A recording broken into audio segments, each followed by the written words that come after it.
Ladies and gentlemen, welcome to Casting the Spotlight, episode number 149.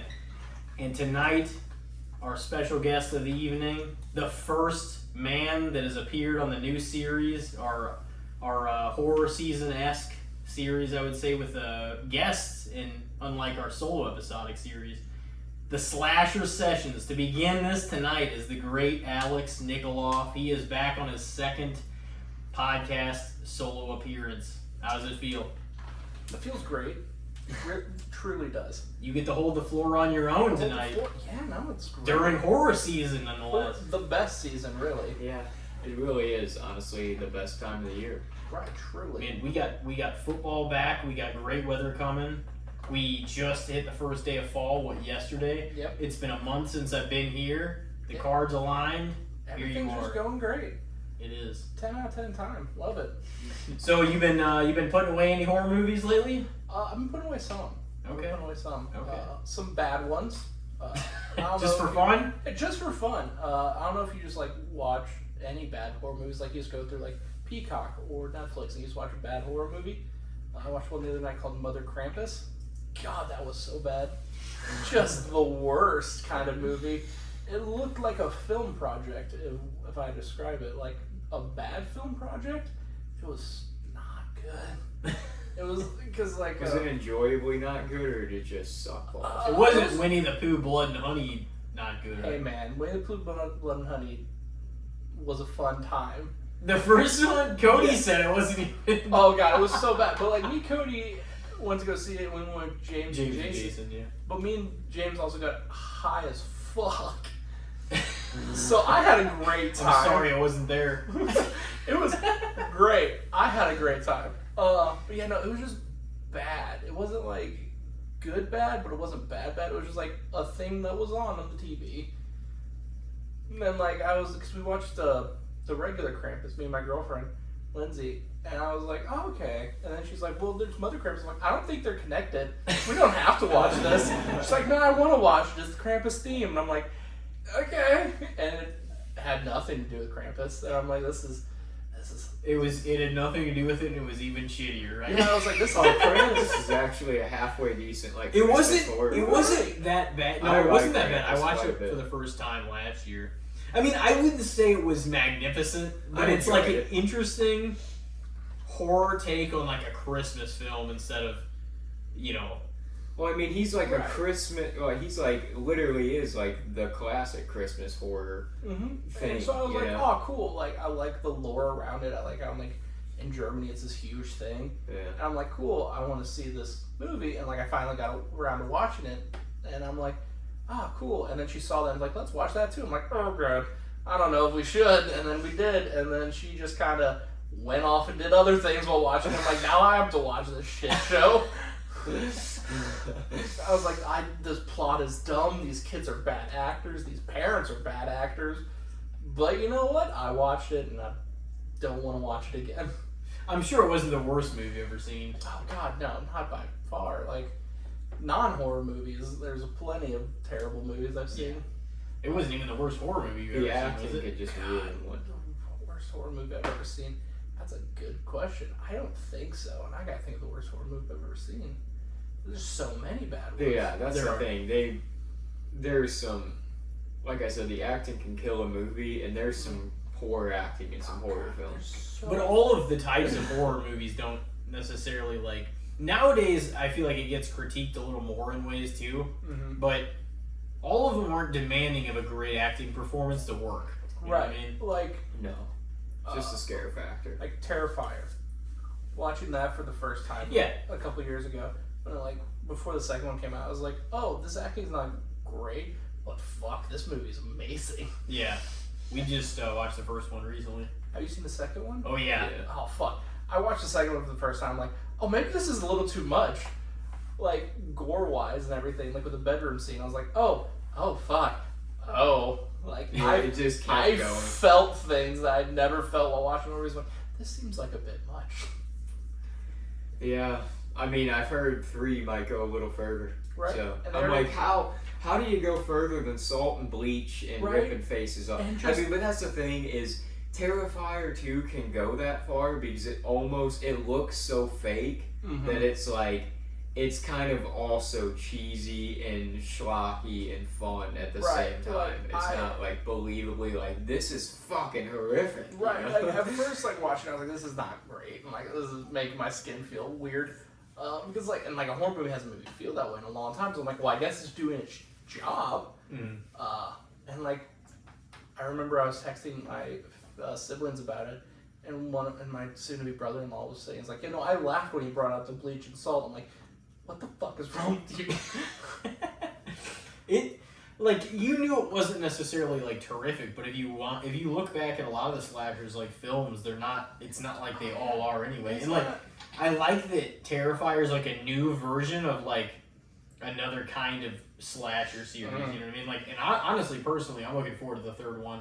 Right, they got greenlit for a fourth one and everything. Yeah. And I'm like, cool, that's great. Like, I'm happy for all of them, but at the same time, like, the horror movie thing where it's like, let's just pump out all of these movies. Mm-hmm. And you're He's like, the modern slasher, though. Like, Right. if you look, Freddy, 100%. Michael, Jason, He they can have so many. definitely, like, hang his hat in, like, that corner with all of them, I think, at this point. And, like, I'm happy for them and all, but, like, at the same time, like, there's, like, 50 Friday the 13th and, like, 50 Nightmare on Elm Street. It's like, hey, maybe let's do 3 and, like, maybe hold off for a 4th. But, like, I mean, get your bag while you can, I guess. Yeah, they're Well, hot right now, you know? The other thing is, it's not like they're always the most marketed movies. So, like, if they release more, maybe they just think it's gonna, Right. it's gonna feed the machine. Right, and it's not like Jordan Peele's movies who are horror, but, like, they're also, like, art kind Yeah, of they're thing, like like- with Get Out and, Like Us. thriller. Right, and, like, you can, like, market that, but, like, with Terrifier, you're like, who's marketing that? Mm-hmm. Yeah, that's literally just a schlocky slasher gore fest. Yeah, no, and it's, like, I'm all for gore, but, like, at times you're like, oh, wow, this is a bit much. And, like, Yeah. with the second one, he's like, the reason it was so much is like because there's the COVID break, and then he's like, oh, I just was at home thinking of more things. You're like, oh, okay. They definitely followed the model of way more bodies, way more blood, way more, heinous killings. Right, it was good. Like, We'll get the chance to meet him if we want. Yeah. Art and the director. Yeah. At a Comic-Con we're going to have a podcast at. oh no shit, when's Yeah. that? Early November, Yeah. the 2nd or the Oh, 3rd, that's cool. I suppose, yeah. I didn't know that. Yeah, that'll be We fun. were there last year. I gotta get, if he's in Oh. art makeup, I gotta get my picture with him. Oh, I fuck gotta- Yeah, the actors for like Star Wars Rebels, a few of them are gonna be there, like the voice actors, Oh, that's gonna be fun. They keep releasing new like guests and stuff for the guest list, but yeah, we managed to get on that Right on. Right once on. more. Nice job, guys. Look at you. It's not just a one-trick pony, Hell yeah. Just look the at one you. time. Look at you guys, all fancy and shit. Yeah, Comic-Cons. We're available. Go out, man.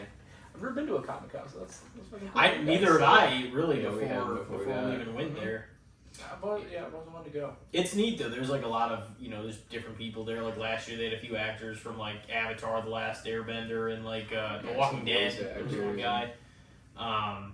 But it was cool. There was a lot of interesting stuff there, and like people always bring like old memorabilia, but also like new shit and like their own artwork, and I don't know. Yeah, there's a they're lot of interesting. vendors booth. Mm. Like a lot of vendor booths. But it's like, some of the vendors got really cool shit. Like I spent some money last year. Mhm. Oh yeah, no, I feel like when you go to like conventions and stuff, like you're gonna be dropping a little And coin. it's just kind of cool too, because it's nice to support the independent people out there 100%. selling their shit though Yeah, too. no, 100%. That's always nice. But yeah, they're a good time. Cool. Alright. So Mother Krampus, huh? Mother Krampus. It was a time. It wasn't. Did you see that In a Violent Nature movie? I did. Did you? I put that on the list. It was number 10. It was my last movie of August. Yeah, that was a decent film. I went and saw it in theaters, and I was literally, when I saw it in theaters, I was the only person in the theater. Oh jeez. So like, I don't know if that made it better or worse, but it was because there was no reactions around me. I was just like some of the slow periods really fucking drug. Right. You know what I mean? Yeah, so you're just like, bro is just walking through the fucking woods, You're man. Like, I get it, you're doing that, but like, fuck, we speed up the walking, we do a jump cut or something.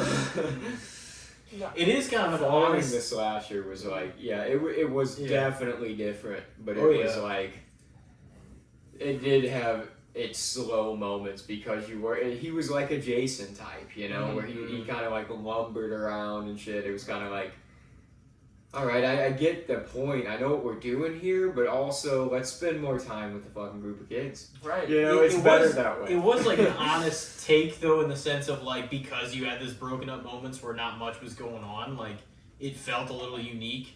You know what I mean? Because he's just like he would just stop and stare, and it would just the camera would be where he was standing and looking the whole time. Right. No, I thought it was really well done. I thought it was really good. It was definitely something that was like a unique experience. Like, okay, this is actually really nice. It was really different. It would be for sure, it would be in that cool if they aspect. figured out a way to make it interesting, kind of like that in ways. If they did more like if they did kind of different takes on like a first person point of view. But like you have to, the thing is, you have to be a little. It has to be a little scary and frightening at the same time. Like so, you'd have to figure out a way. Because like we were talking about earlier, like Friday the 13th was kind of that way. Like they were like killing and stuff, like Jason's mom. Yeah, but that was kind of But it more wasn't- like a whodunit mystery because you were literally. But it was in kind of first out of person. the eyes of the killer. Because you would just be like, and it So would just. I hate that, dude. Like honestly, when it comes to slashers, I fucking hate the first person POV. It's like, I liked it in a violent nature though. well, I mean that was different though because you were That following. was kind of third. You were person. following behind him. You Yeah. saw That him. was like- it wasn't that was like like third you person. were the eyes as the camera. You weren't like, doing the this- killing. Like that shit just annoys me. Like I want to see the villain doing the shit, man. I don't want to be. I don't want to fucking. Oh, who is it? Who is know, it? you Who see is a it? little hand stabbing. It's like. Like Scream is technically a whodunit, but they do it right. It's Ghostface. He's got a mask. Right. Who the fuck is it? Well, you and it's know? still the story's being told from a narrative point of view. Like the overhead is everybody and what everybody's doing.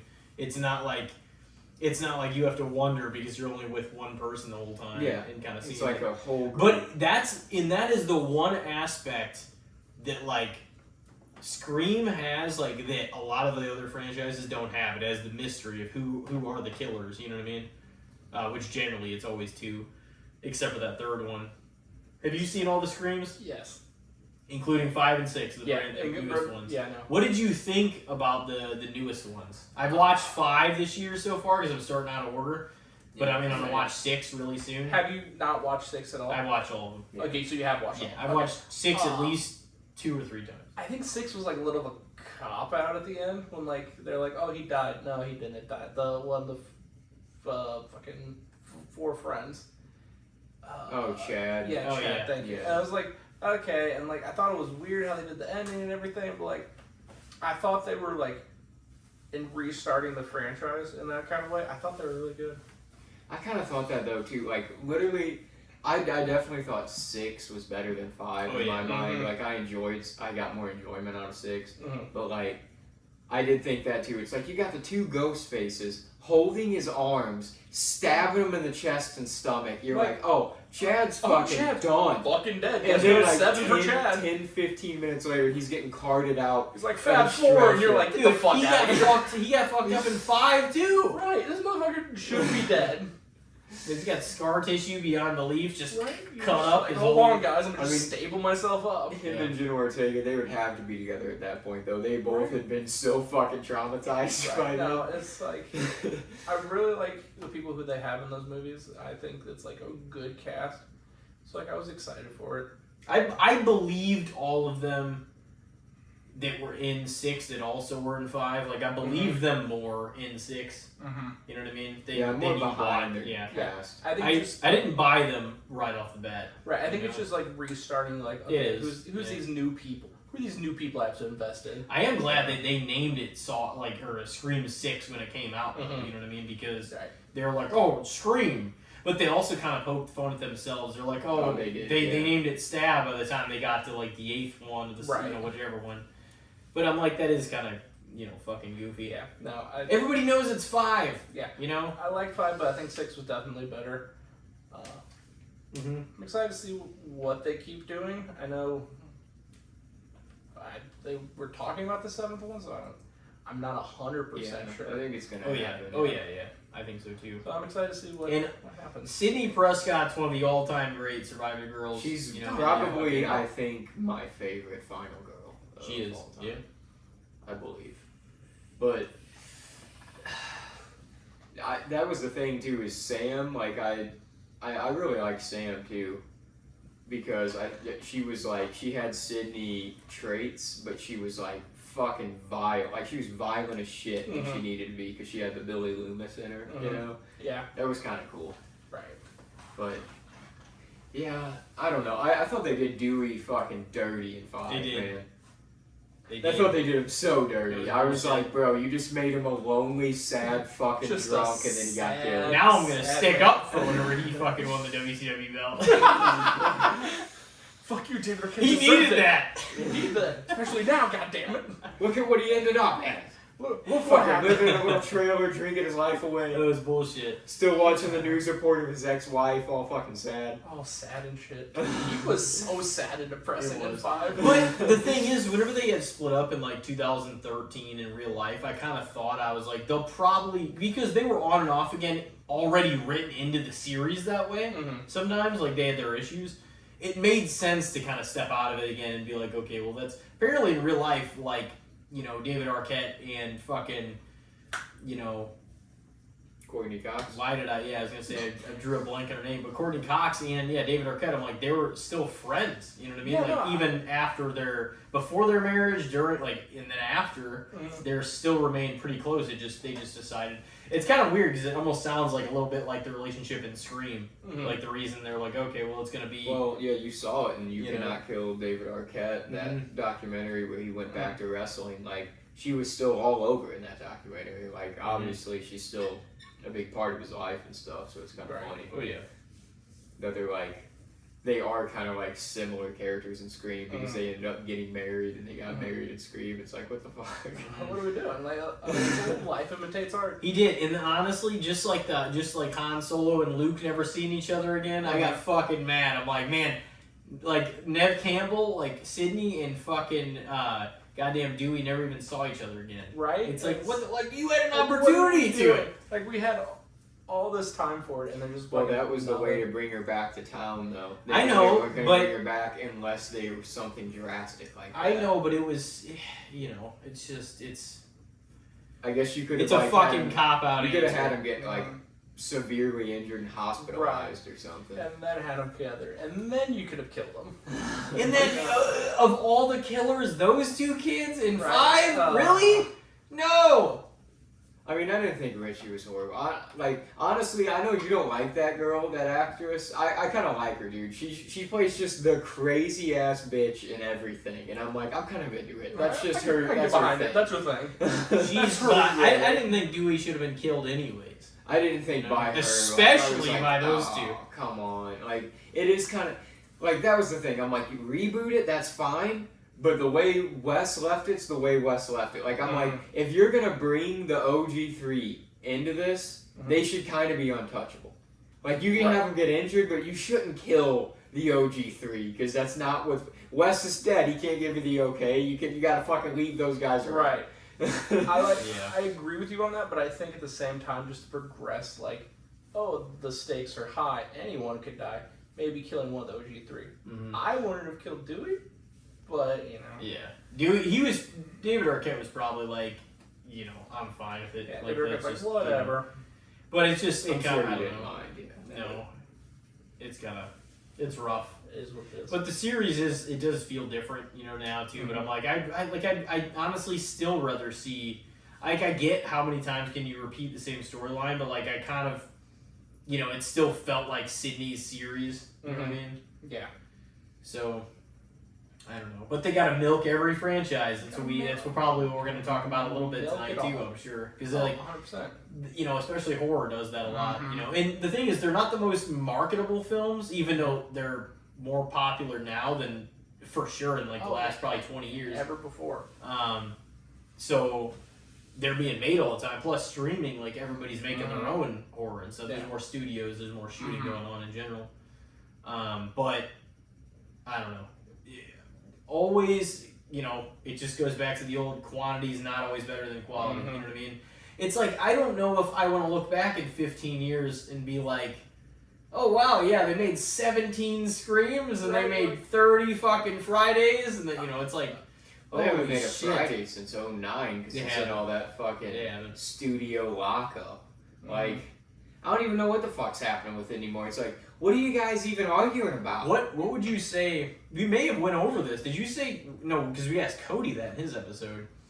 What would you say your favorite horror franchise / series is, or thriller? As long as it's in that vein of, the same thing. Like what you would watch this time of year. Like what's? I always go back to Evil Dead.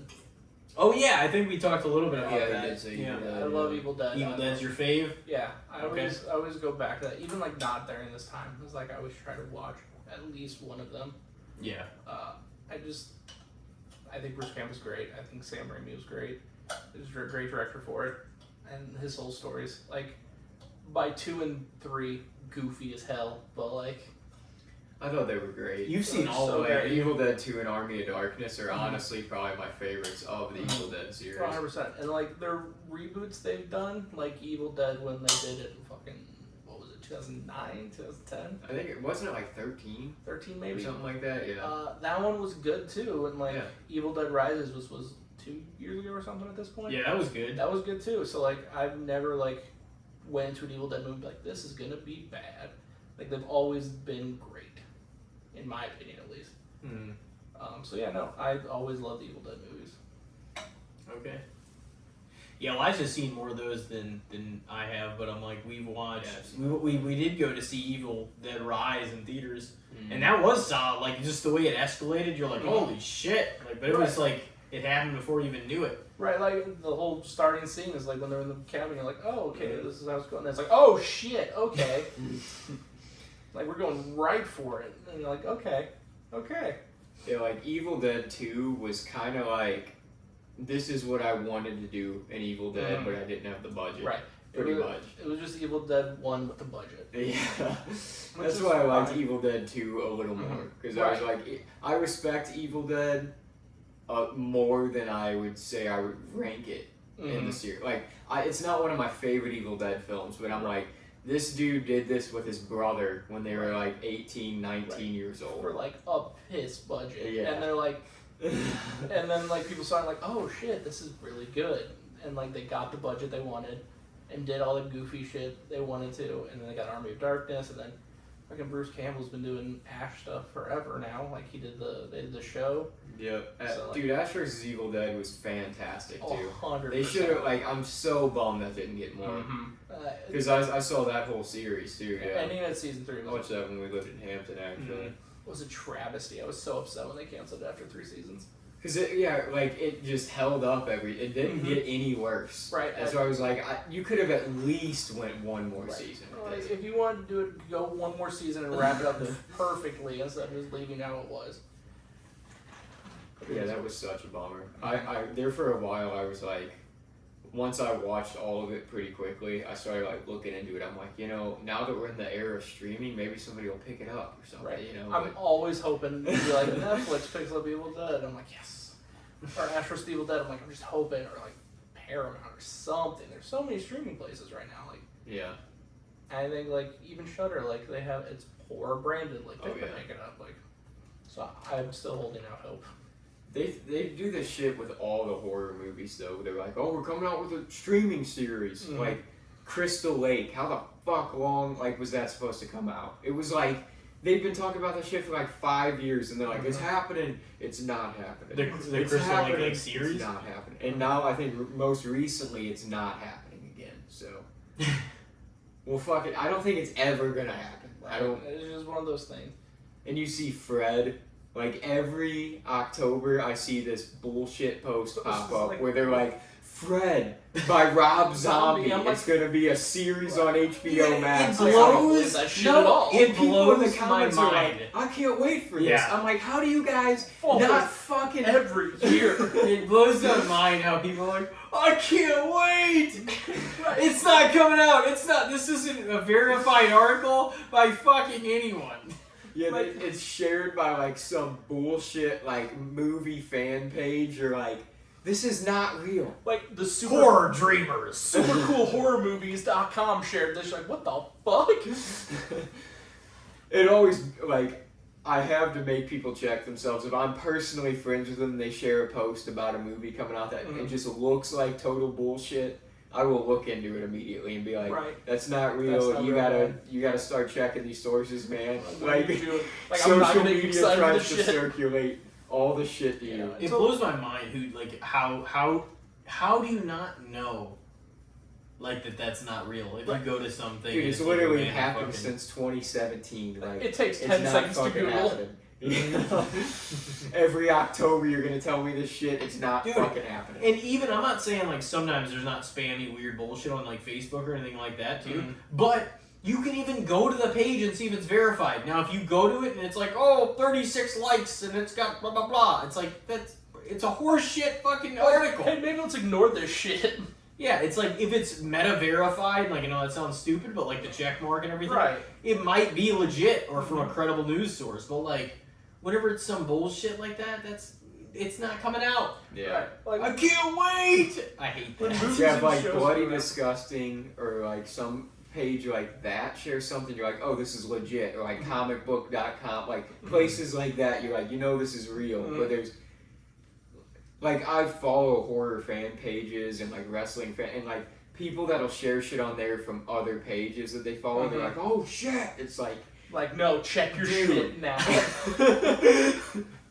how the fuck are you falling for this? Like, hold on, let me screen record my shit. See, Google, I can just type this in. Nope. Aw, shit. Nothing's coming up. Looks Doesn't look real. Looks like you got fooled again there, pal.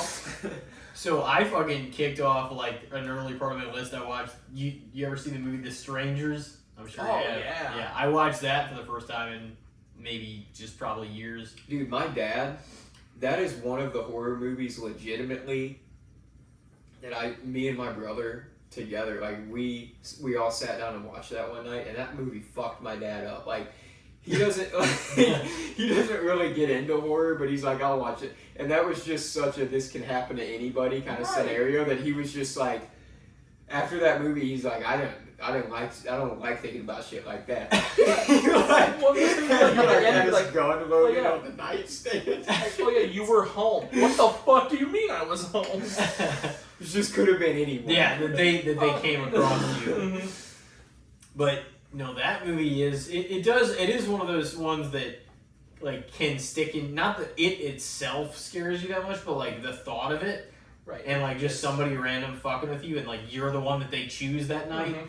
That's probably the terrifying Right. part. It's, It's that's like, the oh, shit. scariest part. Like the movie itself, not scary, but like the premise, you're like, oh fuck, like Yeah, you're like, because it is like, oh fuck, that hits a little more That- real than almost that- 98% of these. right, like, oh yeah, Freddy, yeah, someone's gonna haunt my nightmares. That's not gonna happen. I'm gonna be fine. But like this, you're like, oh, some crazy people just want to fuck with someone who was home. Yeah, that can happen. Yeah, like Yeah. any of the slashers, you can poke that hole in. You can be like, oh well, you know, the Sawyer family. Just don't fucking go to rural Texas and wander into their home. Right. Crystal perfect. Lake, Jason, stay out of Crystal Lake. Right. It's like, It's like- oh, this man's gonna come back from the dead and murder me? No, I think I'm fine.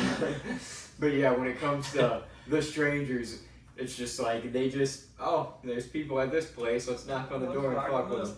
That's just creepy, man. She's like, is Tamara there? And then like she comes back like 2 hours from them. It's just like, yeah. and then whenever The you way hear she that even stuff, said it, she's like, oh yeah, see you later. It's like, you know, they're fucking coming back. They wouldn't say see you later. That was Yeah. ominous as Oh, shit. you're saying see you later? I'm gonna get my shit and leaving this house. No, the fuck you are. they tried to. It's like, it was wild though. Like yeah, no, it's definitely just one. it kind of sticks inside your head though, just because they just refuse to stop. Like they keep knocking, and you're like, and whenever you realize they don't stop, you're like, fuck, like I'm in a situation now. This is a problem. Yeah, like this is not like they're not going away. Like especially after multiple times knocking, multiple times coming up to the door. You know. That's always ominous in a horror movie, anyways. Like, the knocking. Though, like when it's just like progressive, when it's like knock, knock, knock. It's like knock, knock, knock. It's like boom, boom, boom. Eventually, that's always like a chilling thing. It is. Problems are happening. And a lot of time, like, and that's the thing about horror is like just the music and like the score, like the build up to like something happening is the real frightening part because you're just waiting for shit to break loose. Like once it actually happens and there's killing going on, like you can kind of almost like chill again. But like the build up and then like music just going up and up and you're like, oh when fuck. Everybody's just chilling and you see some shit looming in the background or something going on, you're like, dude, it's gonna go down. Oh yeah. Any moment. Oh fuck. Here it goes. It's that anticipation. You know, if you mute a horror movie, you're not gonna be afraid of a single scene. No, like you know, like it's like a little jump scare, but like it's not gonna score really. It's not gonna hit like this when you're playing it with volume. And just, you know, because some of those thrillers, like, what was it, Don't Breathe, how it just kind of, like, it's one of those keep you on the edge of your seat, like, there's this, you know, blind, have you seen that? Mm-hmm. Okay, yeah, I was going to say how he's blind, and he's, like, looking through his house, but they broke in and everything. Right. And you're just, like, waiting for him to get him, but, like, they keep yanking at the thread, and, like, not giving it to you, you know what I mean? Like, you're just, like, waiting and waiting and waiting. And, like, those kind of movies, like, those are kind of, like, true thrillers in, like, a lot of ways, you know what I mean? And some of them are, I guess, horror also. Mm-hmm. I haven't watched any of those this year. What are some of the other ones that you put away, anyway? Hold on. I made my list. Did you? I did. I watched some other ones I was going to say I had never seen. I did watch the first Saw over. I saw Beetlejuice. I saw Beetlejuice in theaters. How was it? It was a good time. It was good. It was a good time. It was good. There was a lot more. There was a lot more going on than the original, for sure. Like it was a busy film for sure. Was it? Almost like, and that's what I said. To the point of its detriment at times. It was like, okay. I don't think it was a bad thing. I mean, it wasn't. Think about the time. Some of them were rushed though. Think about the time that the original was made. Because it didn't feel like a whole lot actually happened. That's right. It was kind of slow for modern standards, like the. It came out in '88, yeah. But yeah, it was I think you'd like it. I think it was a worthy. You know, Michael Keaton's older than I thought he was too. He's like 72 or 3. I thought he was in his 60s still. That dude's fucking up there in age. He is. He's getting there. Did you ever see fucking Birdman? Mm-hmm. What did you think of that? I loved it. And that's not horror, but that's... it was, like, really interesting, though. Yeah, no, it was really good. I really liked it. I love a lot of stuff with Michael Keaton. I think Michael Keaton's just great. He is. He was great in Jack Frost. Yes. He was. That was fantastic. This dude loves Jack Frost. That's one of my childhood fucking... Christmas movies. I remember watching it when I was a kid and everything. Yeah. I think it's like one of the only. We're like the same age. Yeah, it's like one of the only Christmas movies where like my mom has cried while watching. Mm-hmm. It's like it's a sad movie when you watch it. Christmas movies will make you. My mom is the kind of person like, and I get it. Everybody has their things. You know what I mean? Mm-hmm. Like, dude, I watch horror films and wrestling and football all day. Like. People can judge me for any of those things, so I don't try to judge people for their things. But my mom literally all year will watch Hallmark Christmas films all year. I'll come over in June, and she'll have a Hallmark Christmas film. Like, how are we watching? Oh, it's Christmas Love. Like it's June. What are you doing, dude? I'll sit here and I'll watch. I'll watch some when I'm over there just because it's on, and I'm talking to her and it's on the background, so I'll glance over at it and I'm like, I'm sure people could say this to a capacity about some of my films, but like every one of these are the fucking same.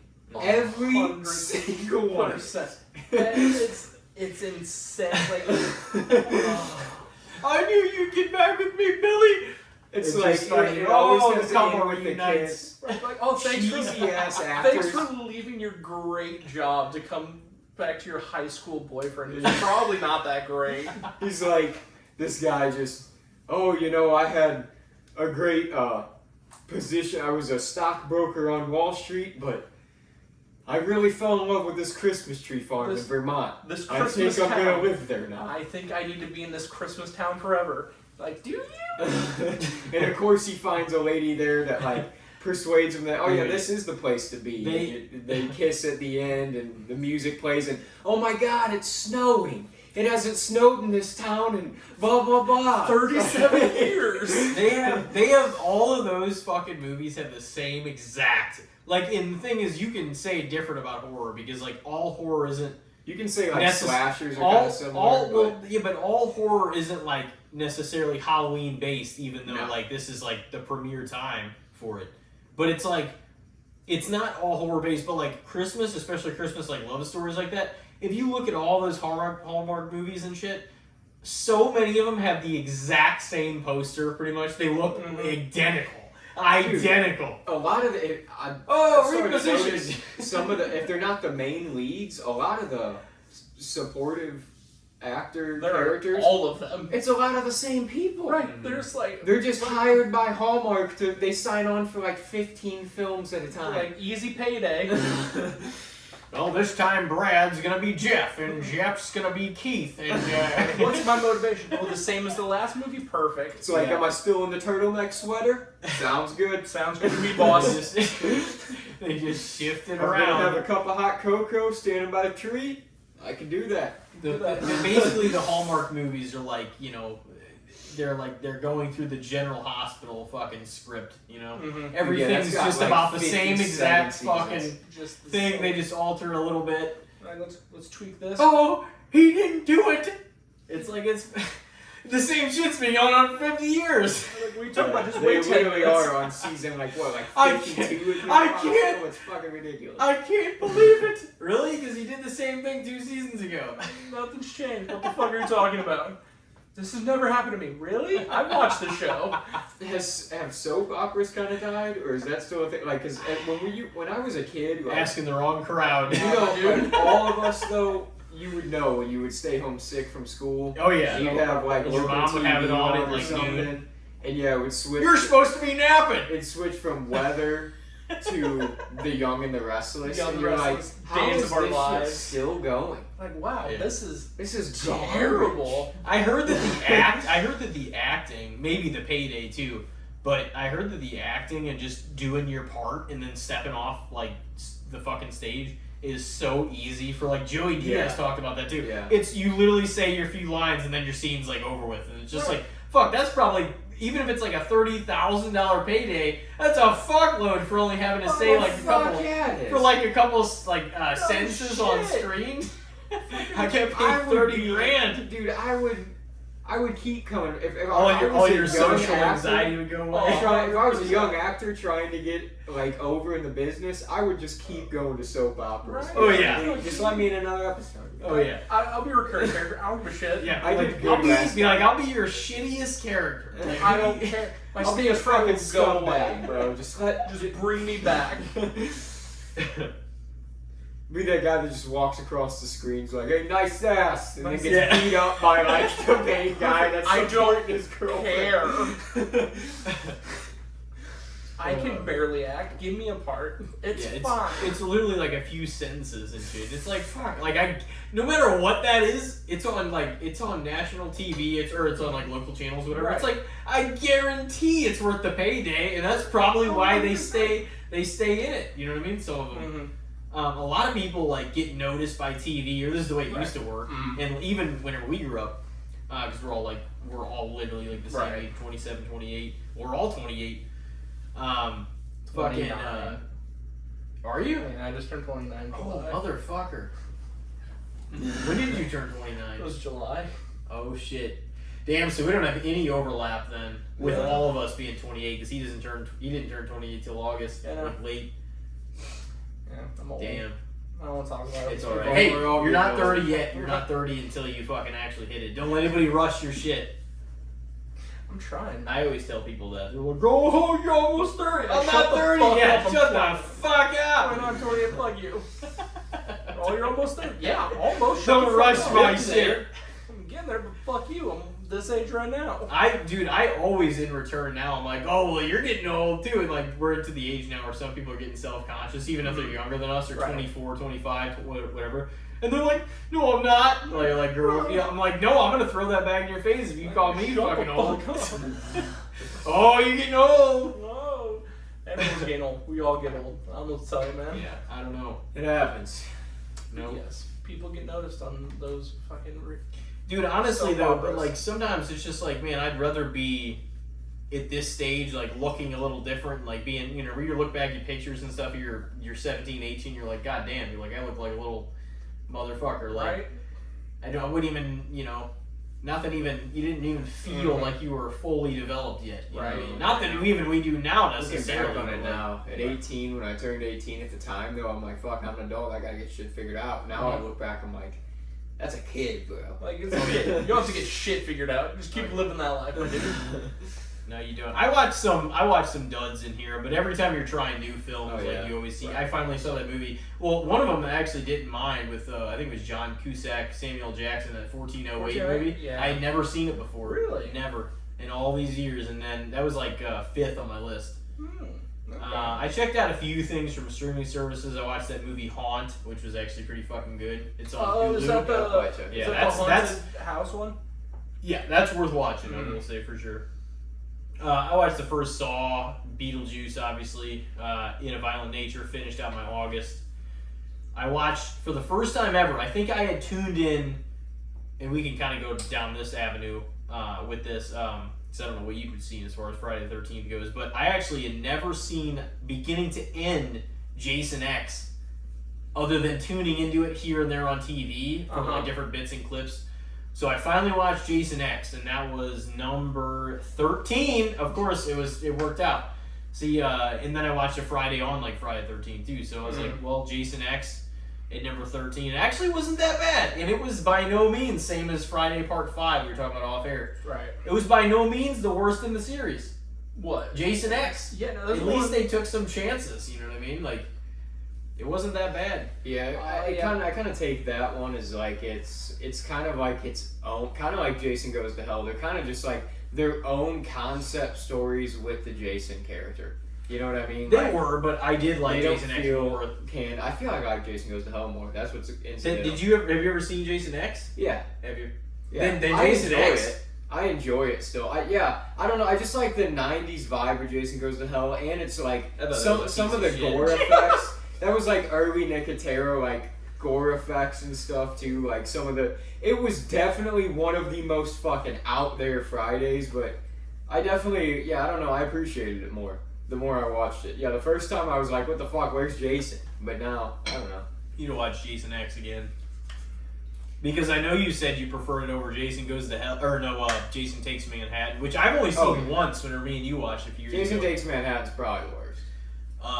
But I might rewatch it. I think I'm going to watch The New Blood, or if you want to watch The New Blood, we could at some point. And I'm definitely going to watch the 2009 version. I've seen like 1 through 4 quite a few times. I don't know if I'm going to watch any of those this year or not. But even the first one, like we were talking about, like I wasn't that big of a fan of the first one. No. You know? The original Friday the 13th. I mean, that's another one, kind of like I've seen with the Evil Dead. Like, I appreciate Friday the 13th, 1980, but like it's not by any means one of my favorite in that series. Yeah. Right. Because I don't like that fucking. First Here's the hand. Oh shit. Who was it? And then you're telling me this fucking old lady did all this on herself. She staged the bodies all fucking over camp. Bullshit. Nah, you're fucked. No, she didn't. No, he fucking was way. my little boy. Right, and you're like, oh, cool, Jason's a fucking good She had no badass. And it's like, oh, it's his mom. Okay. That's cool too, I guess, murder, whatever, but 56-year-old Helga. like, whatever, I guess that's fine. I mean, Betsy Palmer, though, she acted her ass off whenever she got revealed as Mrs. Voorhees. Yeah, no, she's great. She was like a great psychopath, but it was just like, I don't believe that this old woman in a sweater with a perm fucking was able to do all this shit on her own and fucking hang the bodies up on the tree. Oh, she fucking staged them all for hours to find. Bullshit, bro. How the fuck did she do all this by herself? I know, I'm not buying it. That's a lot of dead weight. You're like, what the fuck? Like, I want to see the behind the footage where she's like, fucking goddamn these kids. Have you seen like all the Fridays? I've seen most of them. Yeah.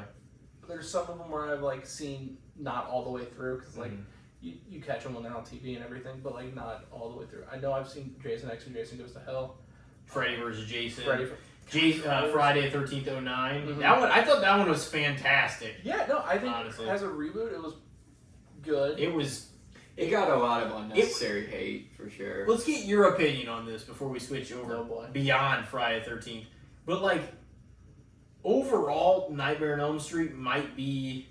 I mean, it had its imperfections too. I mean, they all did. Especially if anytime you get to 9, 10, 11, 12 with any series, it's like, okay, you're going to have some fucking flukes in there. After duds. anything that's 5, you're like, okay, what the fuck are we doing now? Yeah, you got to have a good, well-intended purpose in whatever you're, doing. But like, the remakes, like, I thought the Nightmare one was the weakest versus Friday versus Halloween. Rob Zombie's remake was fucking fantastic. Right. I would go to bat to Rob Zombie's remake. I would go to bat for that all the time. Or the Friday one. I think the Nightmare on Elm Street and Texas Chainsaws was way better than Nightmares. Which one? Texas? The 03 one. Because there's a ton of them. Yeah, the 03 one was good. I know they just had one on the Netflix first reboot 2 years ago. Yeah. I haven't seen that one. The 2022. Me and Colton and Cody watched it last year. It actually was really. I wouldn't necessarily say it was good. It was definitely entertaining. The whole thing. Yeah. It wasn't that bad to where you knew it was just piss poor. Like parts of it were like questionable. Right. But it was a fun movie. I would say. It wasn't great. Wasn't one of my favorites of the series by any means, but I did. There was no point within watching it when I was like, "Is this over?" Fucking. You said number 2 was your favorite?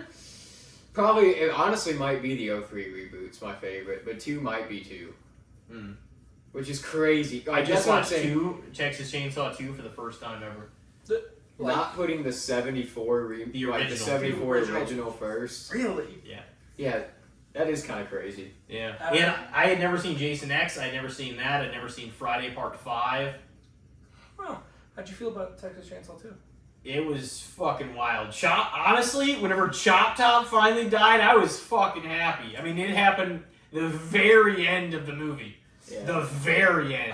I kind of like the recreation of her like spinning the shit like leather. My plate! Yeah, no, fucking 2 is insane. I fucking was ready for his motherfucking ass to die. Oh, God, that was... Dude, here's the thing. Occasionally, there are some likable...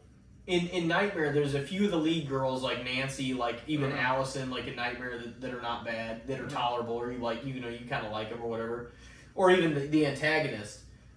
In Halloween, like, at least Michael kills some people in cool ways, same as Friday. Like, there's some likable characters throughout there. Like, Jamie Lee Curtis's original Laurie Strode was a likable character. Right. But in Texas Chainsaw, man, it is a struggle of mine to find anybody that's likable. Leatherface. Well, no, and honestly, he is, I guess. But like the main part of the family, man, they're so fucking unlikable. You want to see all of them. Like Leatherface is like the least. It's crazy because he does like almost all of the killing, but he almost comes across as like the most lovable, shy and innocent. Yeah, he is. It's crazy though. He's kind of like. But he does the most family they're forcing him in ways to kind of do this shit because he's just like, well, this is just the way. This is the family. Kill that bitch, boy. He said that over and over. Hey, Leatherface, did you kill that bitch? Yeah, dude, Chop Top was honestly entertaining. He was entertaining, but I fucking needed him to die. I was like, I hope this motherfucker gets. And like he just kept scrapping and like just his man. He would dig in his fucking ear with that hanger and shit. He's so unsettling. He's like, I was hoping you could play that one for me. Actually, it wasn't a bad impression. But no, that dude, with his sunglasses and shit. Yeah. Oh, Jesus, man. I can't wait to watch that one again this year. Number 2? Yeah. Have you watched any of them yet? Yeah, I watched Leatherface from 2017. I haven't seen that one yet. I actually honestly really like that one too. I think that it got kind of unnecessarily shit on. I thought the beginning was pretty good. It got shit on. Like a lot of that series, like that's the thing. Whenever I say like the original isn't my favorite, that's almost the series the most where the defenders are like, what the fuck? How could you not respect the original as the best one? But it's like, You think? All the other ones get shit on. A lot of people say that about besides the original. Nightmare and Halloween though too. Yeah, but there are other Halloween respectable too. Yeah, ones. Halloween. But there are other respectable entries in Nightmare and Halloween for them to say that though. That's the thing. Yeah, because Dream Warriors got good ratings. New Nightmare got good ratings. Fucking, you know what I'm saying? Like several of those ones. I mean, number 3 Nightmare is by far my number 1 at this point. And I rewatched number 1 recently, and I'm like, I think it still holds up because it was like it executed being a sequel perfectly. Right. No, I think the same as Halloween 2, the original. Like the first ones like are always like fine. It's always the origin story. So like you just It feels like kind of it feels like the bare bones, like the blueprint for it, but it doesn't feel like it's the fucking the finished it's house. everything. Yeah, exactly. It doesn't feel like everything the character can be. It's like, oh, we got the origin out of the way. Now in 2 and 3, we can just go balls to the wall with whatever. It's like with Freddy for the third one. Like it's like, oh, you know what he's about. You know what he does. Let's just fucking go. And you're like, yeah, no, this is nice. Yeah, 3 he was kind of like. It's kind of like how Jason started to feel like Jason in 3. Like, Freddy felt fully like what we know is Freddy in 3. Right. I really enjoyed the mental hospital scene of it too, the setting. You know what I mean? Like, I kind of thought that was cool. And like, Child's Play 3 is kind of, well, that's in like a military school or whatever, right? I was going to say, I haven't watched that yet, but I did watch the first 2 Child's Plays, like the originals already. I don't know if you're a fan of those or not. Yeah, they're all right. Like I like them. They're entertaining. Brad Dourif is great. Like it's honestly, Brad Dourif's honestly at the very least, like I always find the quotes and like just some of the shit entertaining as fuck. Yeah, like in the Child's Play movies. Fucking went full into it, and I respect the hell out of him for that. Oh yeah. It's like my sister didn't like Chucky at all, so like those movies I didn't watch a lot growing up and everything. So like it's things I'm trying to get into and like more into now. It's like, oh, okay, I can see why everyone loves these movies. Like he just goes into it and just fully gets into character. I really like it. Oh yeah. He embraces it for sure. He's like Brad Dourif just has that like no matter what character he plays, because he has played like a good guy a lot too. But like you know like Exorcist 3 and like Child's Play and. He was in some X-Files, like an X-Files episode as like a killer, and he was just different things. He always has that like that intensity and that growl. Like he was just tell it. He was Annie's dad and Rob Zombie's the cop. He was the cop. Yeah, he was like that was one of his good guy roles. I watched the Rob Zombie Halloween. I know. I haven't watched either one yet, but I'm like, I honestly think I'm gonna get some of them out of the way now. I think I'm gonna watch both those in October because that first one is so fucking hard hitting. It's slasher so fucking. 2 is honestly pretty good. Yeah, 2 is so good. And so I'm like, I think brutal Michaels of after I watch 4, 5, and 6, I think I'm gonna actually watch maybe the David Gordon Green ones next. I don't know if I'm gonna watch 2018, then the Kills, and then Ends, or how I'm gonna do it exactly. But I think I'm gonna go to those because I'm still gonna have like the original Halloween 1 and 2.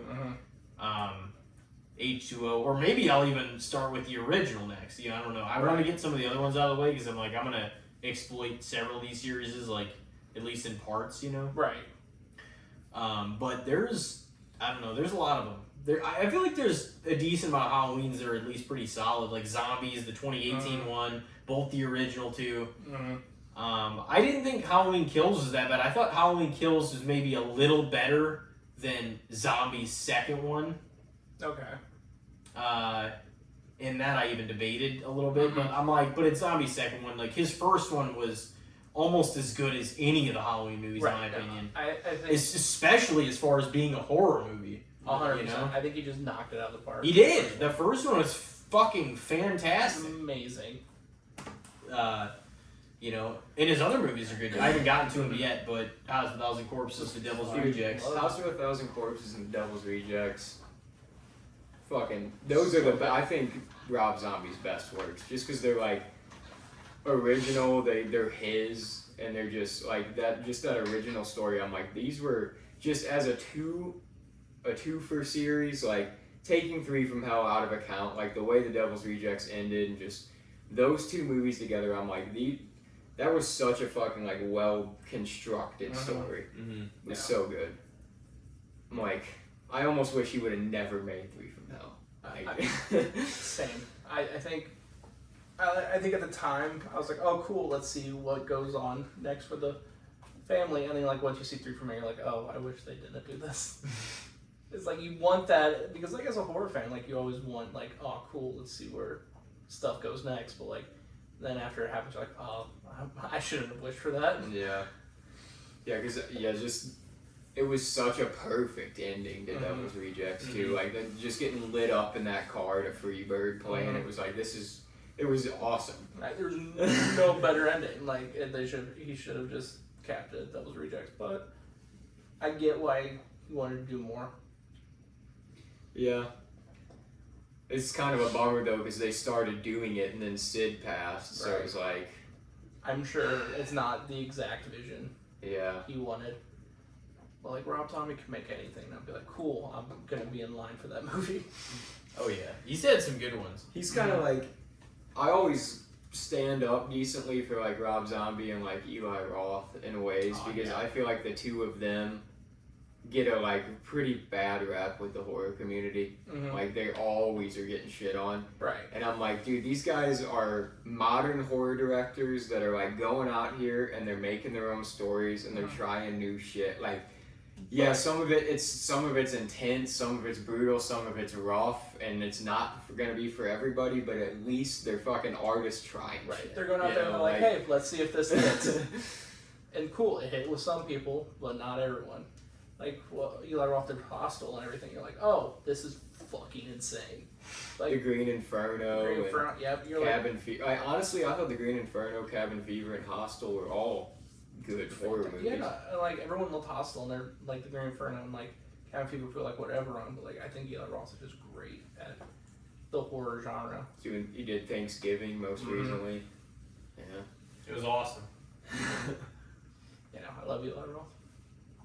Yeah, he also, you can just tell, like he had that Eli Roth's History of Horror TV show, and he's been on, I don't know if you ever watched Joe Bob Briggs stuff, but he's been on like his shows a couple times. Like you can tell that he's just like a mega fan of the genre. That's just wanting to make his own stuff now. It just makes you feel good. You're like, oh, I'm gonna go watch one of these movies, and like I'm gonna feel good about it because it's someone who understands the genre and like wants you to feel a certain way while watching it, and like he's gonna try to convey it the best he can.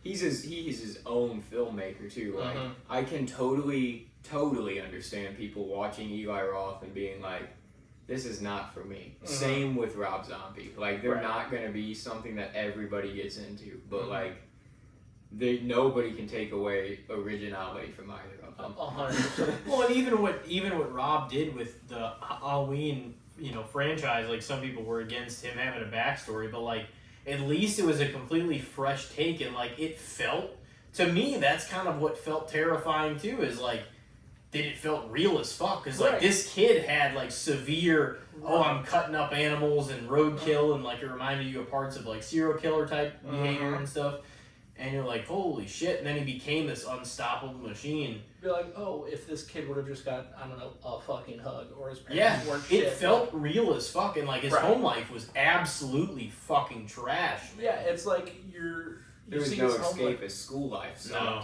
Oh yeah, they were bullying him and shit. You're like, oh, I can see why he turned into the monster he became. Yeah. Like, you're not like... But he still did a lot of heinous things, so like he was still the villain, even though he gave you backstory. Like, that's what I understand. It's just like people that would complain about that, it's like, well then don't watch it, or just, you always have your originals anyways. Right. And what does it fucking matter that he took a chance and it actually panned out pretty fucking well, to be honest. Right, like, it's not like he was trying to like make Michael like a hero in any way. He was like, cool, this is how he became Yeah. And like and that's his take. I thought it was really fantastic. I thought they were great. And even Halloween 2, which I don't think necessarily is as good as his first one, but it's still enjoyable. It's probably still better than the second one that he made. Is probably still better than half the Halloween movies. 100%. You know what I mean? Yeah. So the first one is top 4. If you ask me, his first one is top 4. No, if anything, it's not below that. He's came out and said that making those movies was like a fucking pain in the ass. Like, he was yeah. so excited to do them because it was like a passion project, and then he had to work under the Weinsteins, and freaking, he said Bob specifically, he's like, this dude was coming to me with like rewrites every day, and he's like, I don't think this is gonna work. Yeah, I don't think you should do this. You should add this in the movie. And he's like, if fans were mad at me for the stuff that I added in, he's like, you should be thanking me for how much I fought to not get added in. I believe it. Yeah. He's like, dude, Bob wanted Michael to be wearing a necklace of ears. He wanted like all these crazy things that he wanted to put in the movie, and Rob was just like he said that 100% of him did not want to sign on for the second one, and he didn't, because he's like, I'm not working under these guys again. That's fucking ridiculous. And they hired a new director, and he was like, good luck to that guy. And then within like 3 weeks, they fired that guy. Right. And they were like, just come back. You already did the first one. And then he's like, and then they were even worse the second time. And I was like, how do you not trust me? Right. Like, because I delivered a box office hit the first time. Right. And he's like, they were worried the first time that I wasn't going to deliver a box office hit. And then the second time, they were worried that I was going to mess up their box office hit. That you didn't believe in that he made the first one. Yeah. And like those were big whenever they came out and stuff, regardless of critical review, which at the time, up until like the mid 2010s, critics still hated the fuck out of like every horror movie. Right, like you're not gonna get anyone. I think Get Out was probably like the first horror movie that people were like, oh, this is really good. People should watch it. Like motherfucker. The Conjuring started a little bit of turning the tide, I feel like. But for a long time, whether they were thrillers, psychological, like critics would shit all over them, slashers all over them. And like, and the 2000s were notorious for getting shit on, and there were some great movies, horror movies, that got shit on in that era by critics. It's like, damn shame. It's, it's a distinctive. It's because now there's different genre, elevated horror, and now the critics. That's such are a horse. I that. fucking hate all the terms. And I love all the old offensive terms. Fuck them. No, like, it's fucking ridiculous. Like, I don't know. It's just, some of the bullshit is just, it's like you're lost. You don't know what art is. Right. It's like, then the whole, like, extra genre of horror where it's like, oh, this is an art piece horror, like Hereditary. You're like, shut the fuck up. It's the horror. Yeah.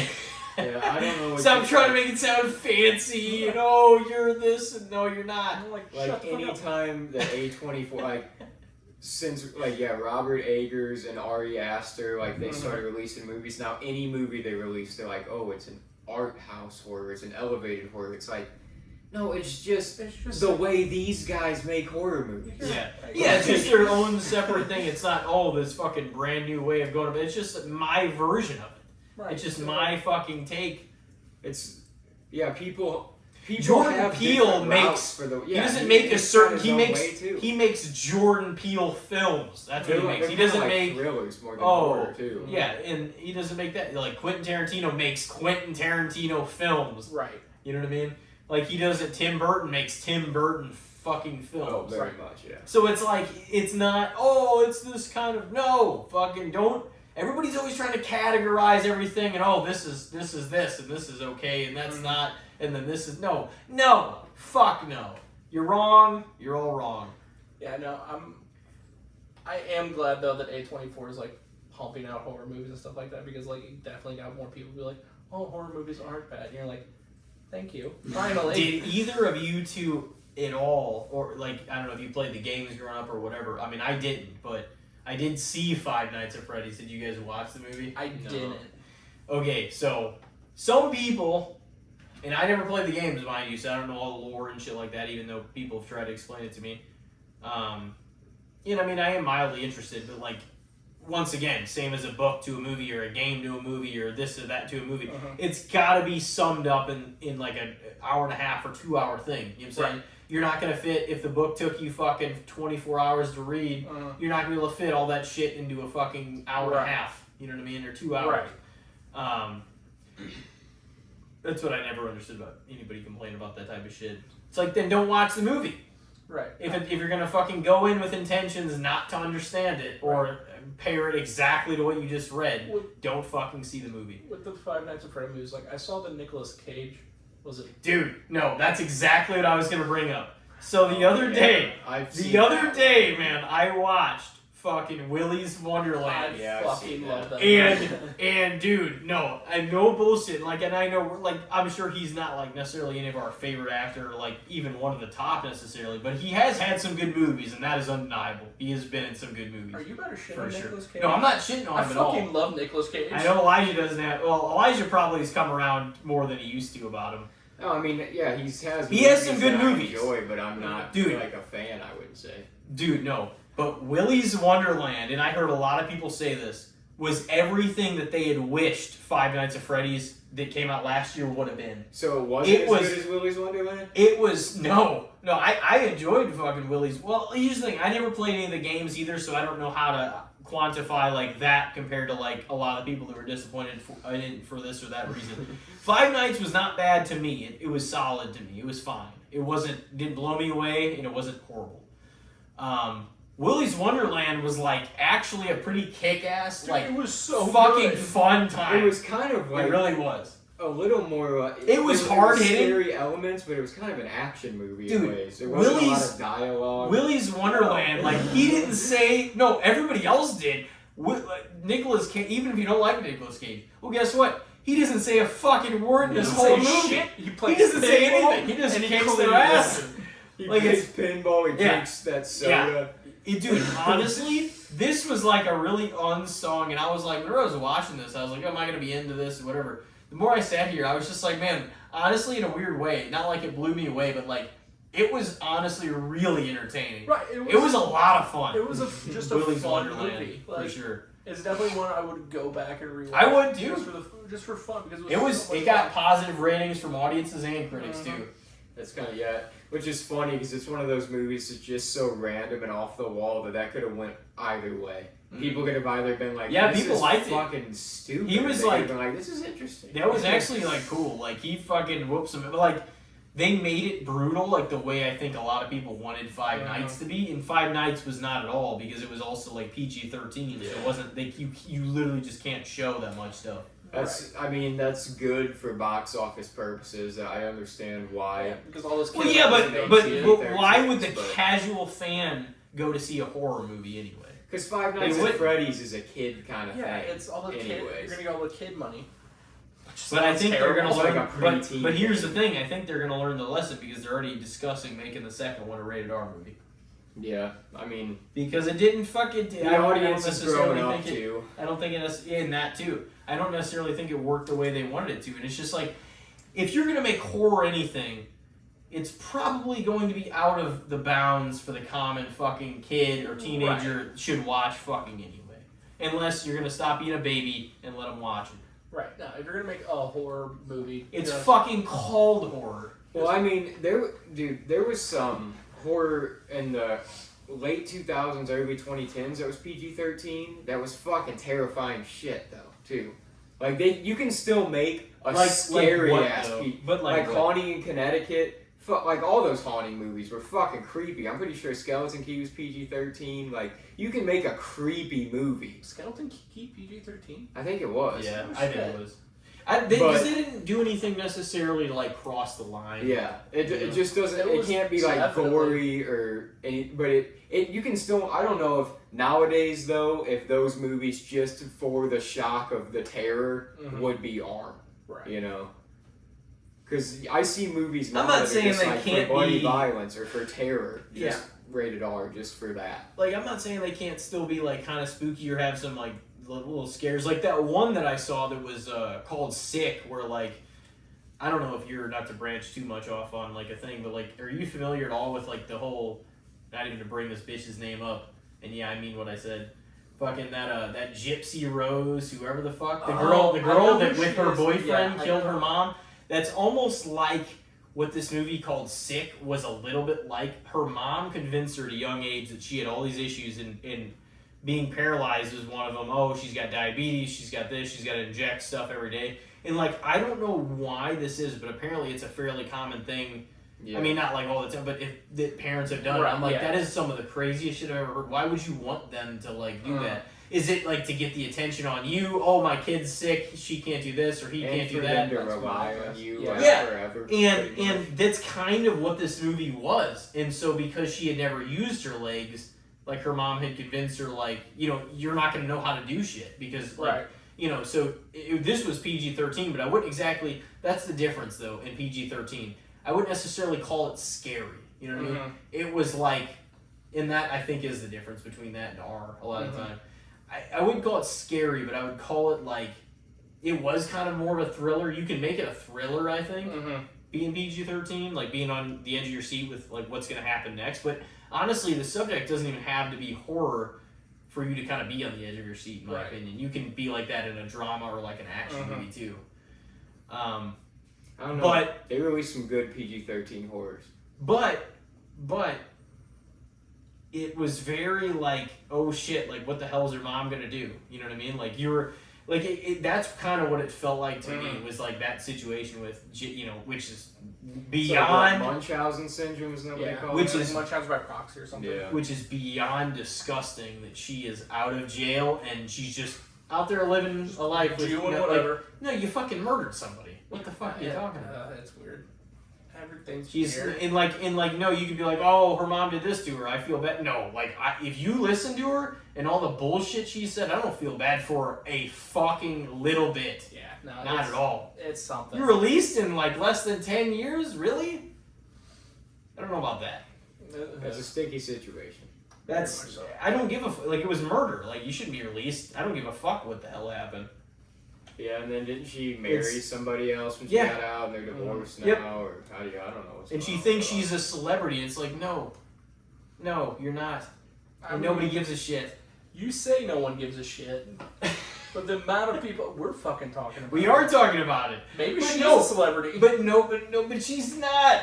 She thinks she is. Oh, I went away because of this, and my mom was. No, you fucking helped contribute to killing somebody, or unless now we're saying accessories to murder are not guilty.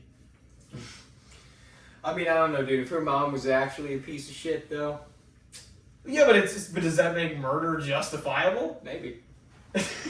There's a lot of gray area going on right now. I don't think so. No, my point is it just pissed me off that she's like, no, nobody gives a fuck. Nobody wants to see you in that face. Get the fuck out of here.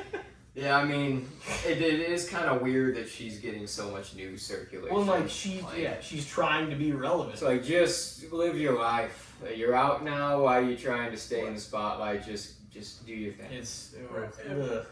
It's like at this point, it's happened. Just if that shit like don't start a podcast. If I was in those shoes, I'd be like, cool, I'm out. I'm gonna fucking hide forever.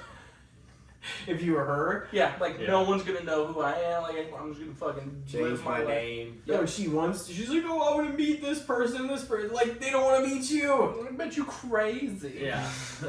Like fucking. But this movie's sick. Brad Pitt's like, I'm good. This movie Sick reminded me a lot of that because it was a pretty much identical situation in some ways. Although the daughter actually kind of was really being victimized and everything.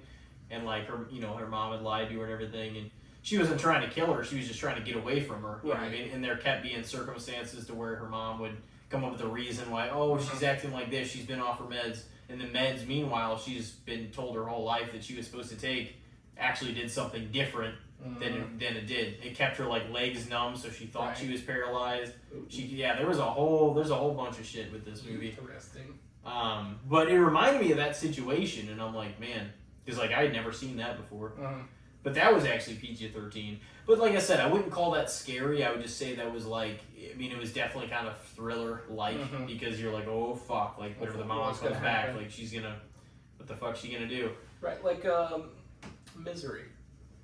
Yeah. Stephen King's Misery. Like, it's not really horror, but it's very thriller-esque. And it's still like, it's one of those things where you put yourself in that guy's shoes. You're like, fuck, dude, what would you do in this situation? What's gonna happen?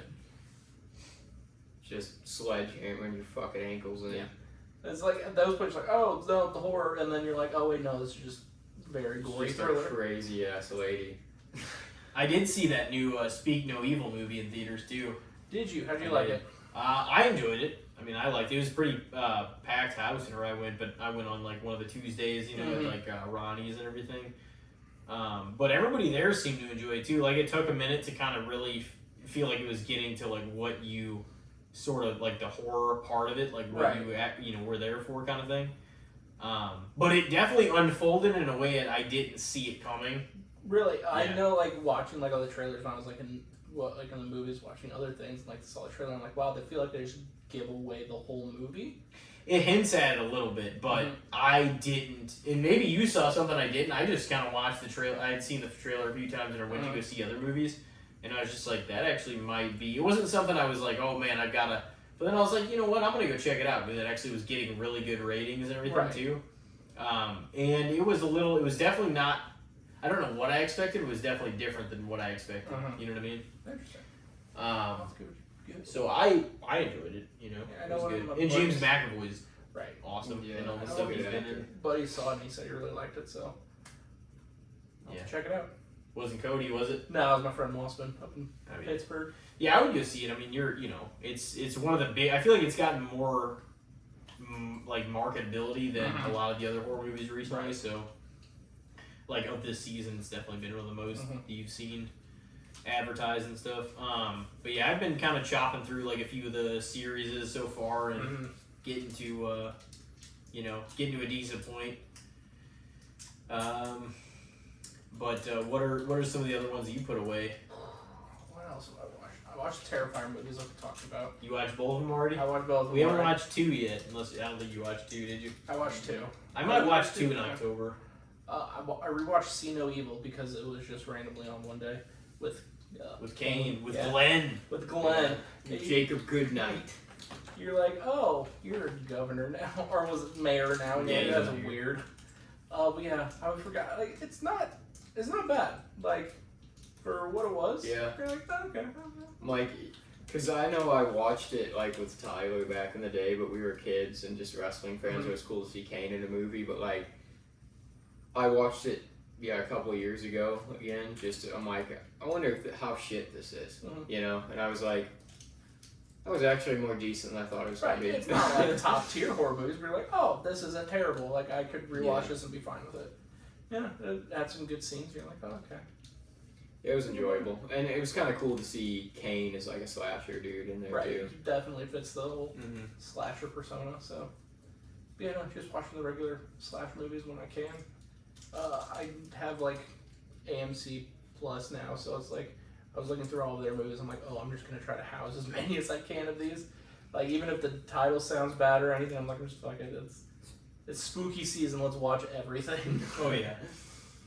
Yeah, I usually like compile like a list of movies. I'm like, okay, this is what I want to try to get to this season. Like, in like July or August, I'll start kind of like compiling the list of what I want to start. And we're getting near the end of September, and I got quite a few check marks on there, but I'm like, I got a long way to go if I'm actually trying to watch all this shit. Right, I like just going and like just looking for something, because like if I try to make a list or anything, I know I'm going to put like things like, oh, I love watching these movies. I'm going to put those on the list. Then it feels like I'm not getting everything that I could be getting. Yeah, one of those I'm trying to branch out and watch a lot more new stuff this year too. I think that's just one of the things where I'm like, oh, this is like, I love the ones I watch and like I love and hold dear, but like I'm trying to just branch out as much as I can. I probably put away like, I would say almost half or more of mine are still all like brand new ones. Okay. You know, that I've watched, and I've watched a few dozen. But you know, I'm like, well, at a certain point, I'm either gonna make, you know, I'm gonna need to make some decisions. Like there will be movies that I've never incorporated in a list before that I want to add to the list. But there's also gonna be things that I really enjoy that I'm kind of saving for more of like the prime time in October. Right. Yeah. You know, that I want to get to. But I do feel like there's a lot of them that I've put on there already that I have never even watched before, less included in the list before. So I'm like, it'll kind of be interesting, because it's always fun to see like, oh, maybe some will stay and some will go. Like there's at least 3 or 4 or 5 that I'm like, yeah, I'm probably never gonna watch that again. Like now it just didn't have anything to to offer me, you know what I'm saying? Right, Like, you're like, once oh, again. I've checked that off the list of like, oh, this is a horror movie everyone talks about, but you're like, yeah, it is what it is. Oh yeah.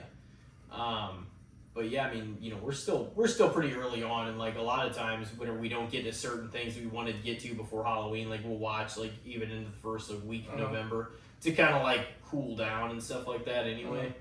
But you know, you try to get to as much as you can, because like September's list is almost always like not as many movies as October, just because that's like prime time and stuff, and I try to fit them in. I've been trying to fit them in. I'm getting ready to have my wisdom teeth removed though, and yeah, like I was telling you, and I'll be able to just watch football and fucking throw on like in 4 days. Like I'm gonna get through like 20 fucking movies. Yeah, no, you're gonna have nothing. I'm not bullshitting. I'm not bullshitting at all. Yeah, no, I fucking believe that shit. Like, yeah, when you're just laying on the couch recovering from something like that, it's like 5 a day. Well, yeah, no, just burn through them. I probably will, because I won't be able to do anything else. I'll eat soft foods. I won't be able to really, you know, do too much, and I'll just be chilling here. I doubt I'm even gonna try to drive much. Oh, definitely not the first like day or two. No, just fucking chill at home, watch horror movies all day. And watch football. So that's a good time. Honestly, it sounds like a great time. Oh yeah, no, and that's all I'm gonna do. I'm like, I'll either be in here, I'll be in my bed or whatever, and I'll just be fucking just binging away. Like, get to some of the things I wanted to see, get to some, you know, this will be like right before as October goes, like that I'm, you know, healing up and stuff. So should be good to go. Too, is I'm like, I got all this stuff on this list that I theoretically want to watch throughout this season, but I'm like, bro, I don't have that much free time now to be watching like even multiple movies in a row. I'm like, I can maybe get through 2 in a day, but I have yet to even get to 3 in a day in this season at all. Right. I'm like, it's hard. It's hard to get through more than like, because of just, you know, breaking it up and like doing other stuff, showering, just getting yourself ready. You know, like it's hard to get through now too. Right. It's like even a day that you're not doing anything, it's very hard to get through more than 4 or 5 in a day. Right. You know what I mean? Like working full time, like I get my days off on Wednesday, and then like every other weekend I get the whole weekend off. Like Wednesdays, like I have to do other things like that I can't do during the week, like I have laundry, blah blah blah, and then like the weekend, Always it's, like, something to do. Right.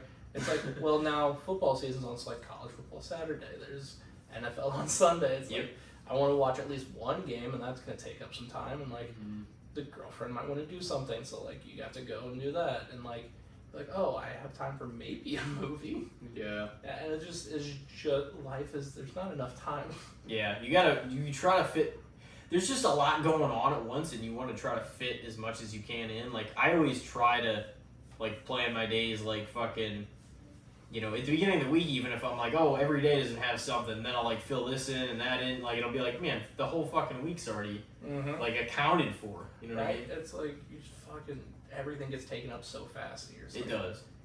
There's no time, and then sometimes you're just like, maybe I just want to sit in silence and just like decompress from doing everything. I almost can never like. I almost feel like there's not a moment in my life that I can just like sit on the couch and think about nothing. Like it's always the next thing, the next mission, the next, oh, I'm gonna do this or consume this. I gotta run here and I gotta do something. You know, I gotta go to this appointment.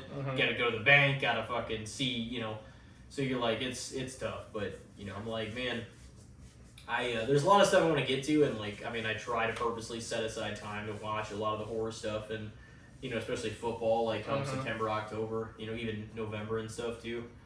But it's you know, it's a work in progress. You can't always get through a ton, and because like some days will go by where I'm like barely able to even flip one on for like 15 minutes, or if I have a little bit to finish of a movie. And then other days like I'll have the time to get through 3 or 4 in one day. You know what I mean? Yeah, it's just always. So it's like, you know, it's wild, but I try to get to everything I can.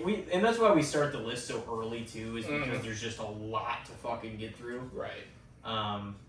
Even as much as the time is, but like we were talking about football's going on at the same time, and like and like the thing, you know, me and Elijah talked about it before. It's like you gotta watch that live, because you don't watch it live, it's spoiled for you anyway. Yeah, you're like, have to be live. Fantasy's not gonna hold up for your ass. Yeah, it's like, oh, cool. We're just pause this live sport so you can watch a horror movie. You're not gonna like. Sometimes I'll like flip on like during a halftime if there's no other games going on too. Like I'll flip back over to a horror movie and watch like 10 or 15 minutes of it if I'm not through it already or whatever. But like, you know, you're gonna watch the game if it's live and it's a good, if it's a game you're interested in. Right. You know, Like if it's a game, like, it's gonna be over and you're not gonna care as much. Yeah, that's the thing. Once NFL comes back too, I'm like, a big football fan, so like I get wrapped back up into that. And like horror season's going, and I love horror, and I keep up with the list, but I'm like, there's multiple games a week usually. If my team's playing, or like there's just a big game, I'm like, fuck, I can't miss that one. Right. But at least that's the good thing is like you can incorporate the movies around the games because you know when the games are like Thursday, Monday, Sunday, and like what you can watch of them, and then you typically get a window too before like after the 3 games are done and before the 7 games on, you can kind of watch something for like an hour, hour and a half too. Yeah. Or if like something's a blowout, and you're like, fuck, I'll just flip on something else. That's why like when I'm glad that like scheduled dud games, you're like, oh cool, I don't have to watch these teams play at all. Well, and that's the thing. It's like, and now I'm looking at our like October schedule, and I'm like, we're gonna have majority for sure are gonna be like Thursdays that we shoot, but in essence, the Thursday games are probably going to be a little lackluster compared to the Monday games anyway, so it's probably going to be a better thing that we have. Generally speaking, I feel like the Thursdays are the best Thursdays are like during the first couple weeks of the season usually. Right, they want to get people into get the Amazon subscribers and like get all that shit, but like but sometimes it's like the fucking Giants and like the Commanders or something. Right, you're like, I can fucking miss this shit. Yeah. And the Giants actually haven't been playing that bad last few games. Daniel Jones had a hell of a game. He did. He did. Dude, what is going on? Like the resurgence and like Sam Darnold's lighting it up and like Baker Mayfield's doing it. Andy Dalton lit it up last He did. The fucking Red Rifle came out. I'm like, what the fuck is going on? Yeah, like all the quarterbacks that people had almost given up on are like resurging now. Oh, they wrote all these dudes off. It's crazy. It's crazy. I would give my left leg to have at least one of them on my team right now. It's insane. It's not the rookies or even like the sophomore year like NFL guys. It's the guys that were drafted and or like on a team like 5 years ago, and now they're like all coming to life and shit. Right, you're like, God damn. Crazy. Yeah, it's like that's who's like taking over this season so far. It's wild. It's like even crazy the year. Chiefs are 3-0, but Pat Mahomes isn't even playing that well. Aaron looks a little back to like the Aaron that he was, but the Jets lost the opener, but they played the Niners, who have fucking 10 Hall of Famers on their team, so Niners, man. You can brag about that if you want, but your little bitch team is gonna not lose. It's gonna fucking lose. And they're not gonna make the Super Bowl again. The Niners. Well, I'm not a Niners guy. No, I'm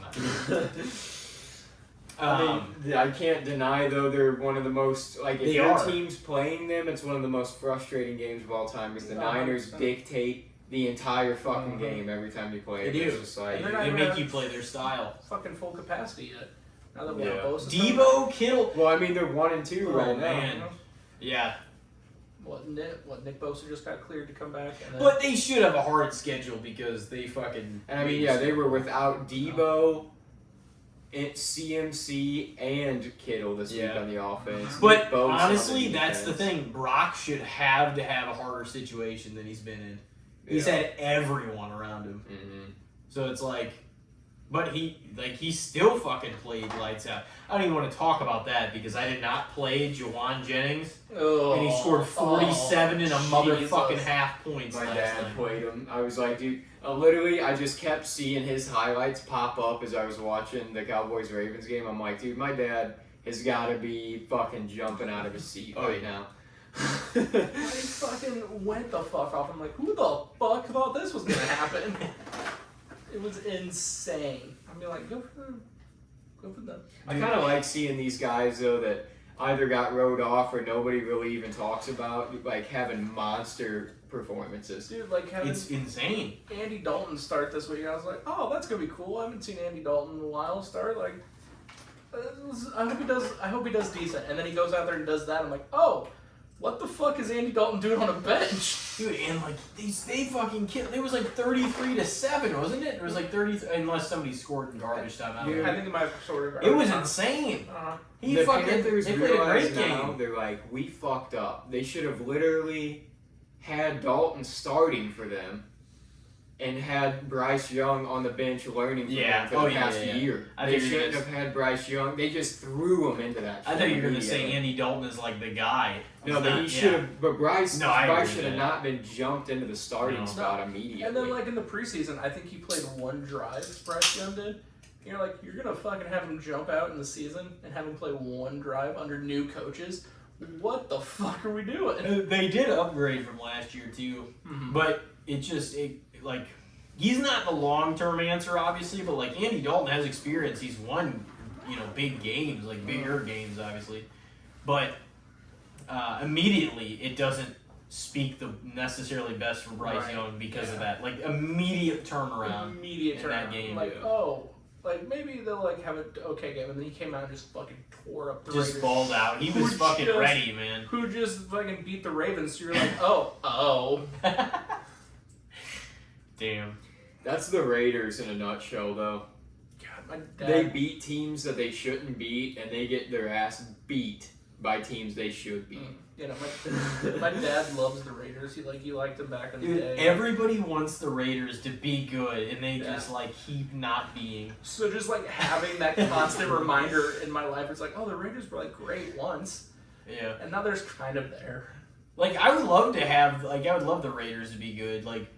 Right now, here's the thing. It's I'm not per se a Jets fan, but I do like Aaron a lot, and I have for a long time. But I'm I want the Jets to succeed, and I want him to end, his career however much longer it goes, in a positive note. And I like the Bengals, and now, I like the Bengals, but also it's kind of the same situation with Burrow and stuff like that. I like him too, but you want to see him succeed because of all the injuries and their teams have plagued, and when he is healthy and good, you can see the kind of ceiling that team has is enormous. You know what I mean? 100%. He can outdo Mahomes. Yeah. And so you kind of, I want to see guys stay healthy, but it's hard because maybe so far quarterbacks haven't really gotten injured, knock on wood. Right. But a lot of other injuries are already plaguing the league. Same as always the first 3 weeks. Talk to me, bro. Jordan Love has been that's on true. my fucking bench in fantasy the past 2 weeks. If they here's the thing, if they had really wanted him to play because he was already back in practice, he probably could have played that game. Yeah. Guess what? They didn't even need him. Malik fucking Willis won the game. I don't give a fuck if they need him. I need him. We don't my need to fantasy talk team. about the fucking Packers. Yeah, fuck no. I love the Packers. No, we don't need to talk about that game. That game we can just that was. Nope, let's stop talking about it. Let's stop talking Titans guy. Let's stop talking about it. Killed them. We don't need to talk about Will with Levis. their backup and a bunch of 21-year-olds. Yeah, what the fuck? Is Will Levis the answer? Will Levis is the answer to the question of, let's take funny fucking pictures for 3 weeks. I don't think Will Levis is anybody's answer. The only answer he has to, should I kill myself watching this team? Yeah, Will Levis. God, it's so hard watching. The first week I was okay, rough interception, funny picture. Surely week 2 is not going to be the same. And then he fucking did that fucking lateral from nowhere. I'm he's just bad.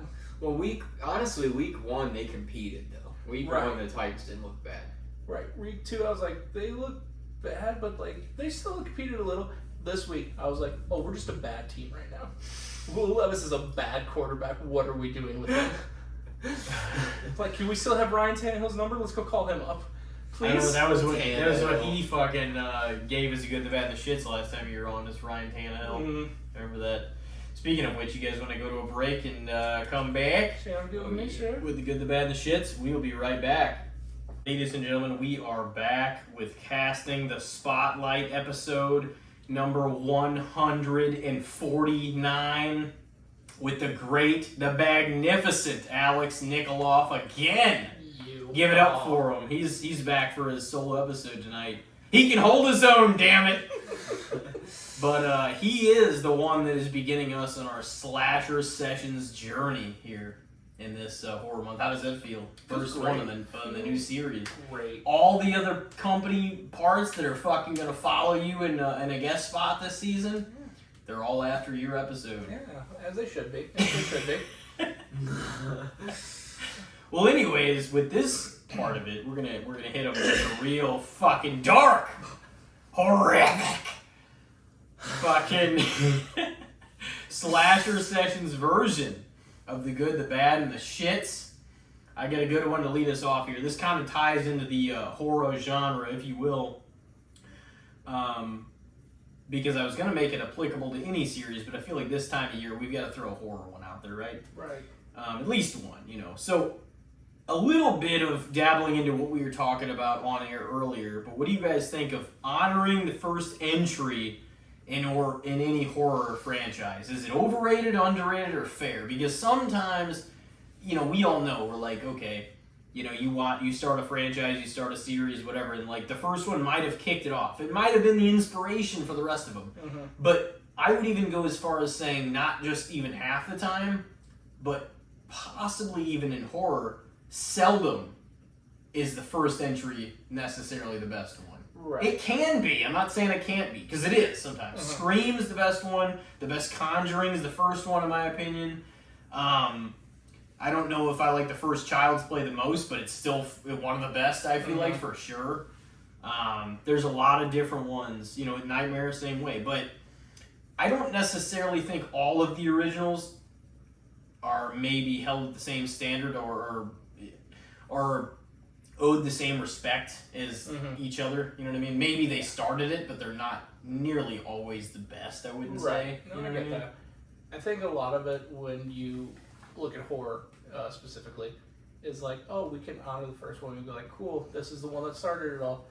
But at the same time, when you have like movies coming out, they're like, oh, this is head and shoulders better than the origin story. Like, Yeah. I understand. Like, it's good to honor it in some way, but at the same time, like, you don't want to like hold on to it as dear and like respect it too much, because then it'll hold you back from like wanting to do something different or like take a chance going forward in the other movies. Yeah. You don't want to live and die on the hill of this is the original and this has to be where it starts and ends. We have to honor it going forward with all the movies. Yeah, I get that. What do you think? Yeah, I'm kind of in a similar boat where there's by no means do I think that the original is ever something that you can just cast aside in a series, because if it wasn't for the original ever, the rest of them wouldn't exist.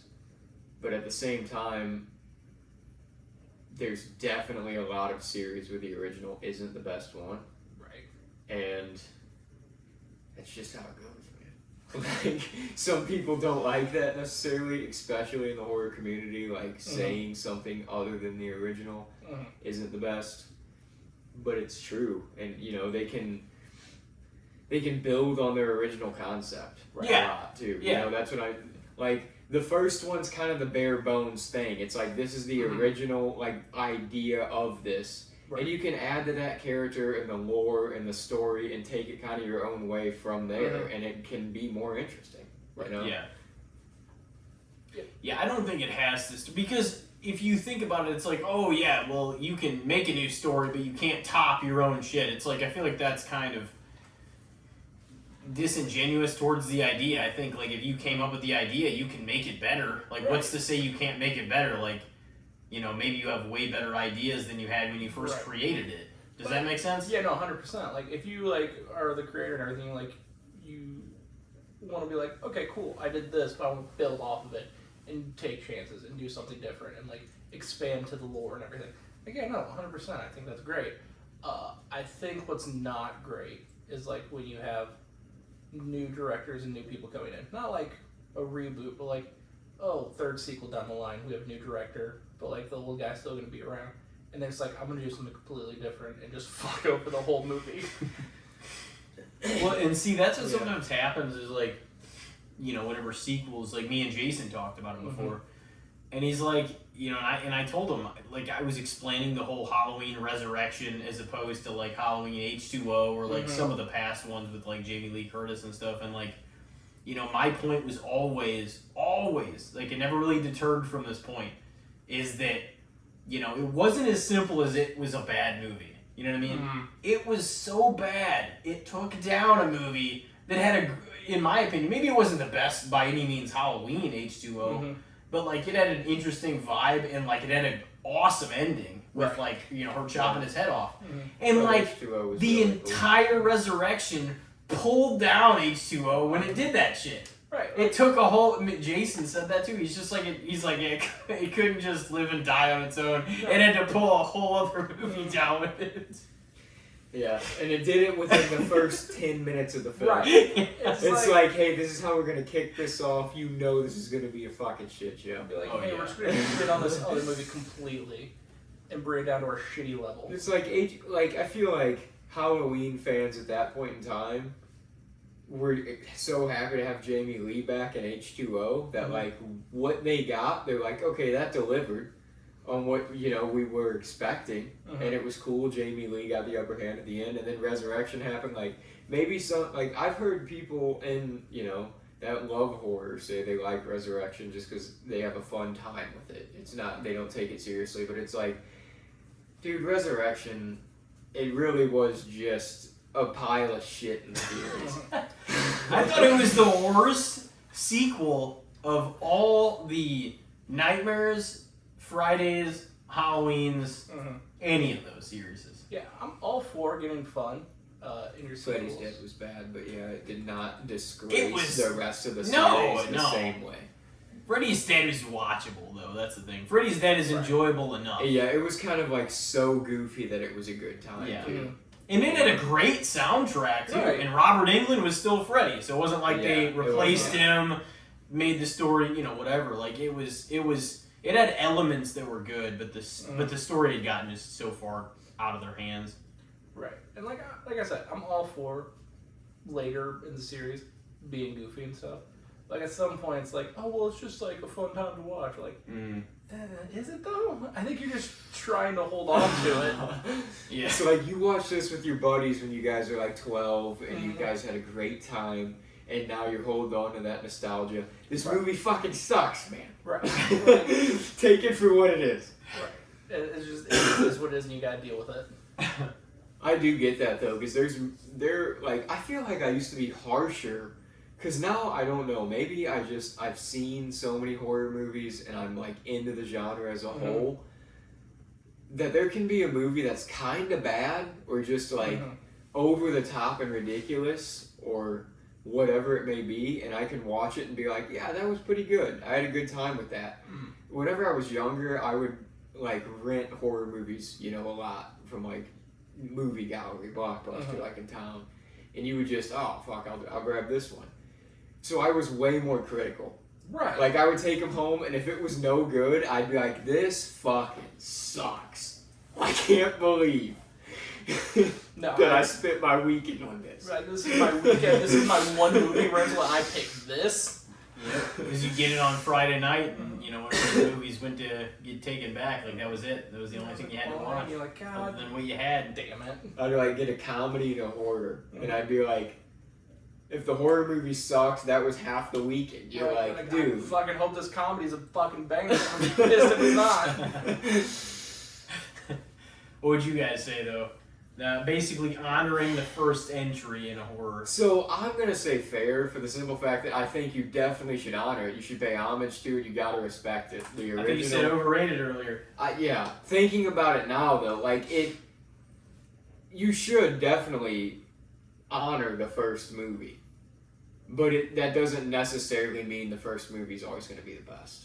It's you gotta respect it because it did spark a series. It laid the groundwork Yeah. and applied the concept, but it doesn't mean it makes it. It got over well enough to where the Yeah. rest of these were able to even happen. They got the budget to make better things because of that movie.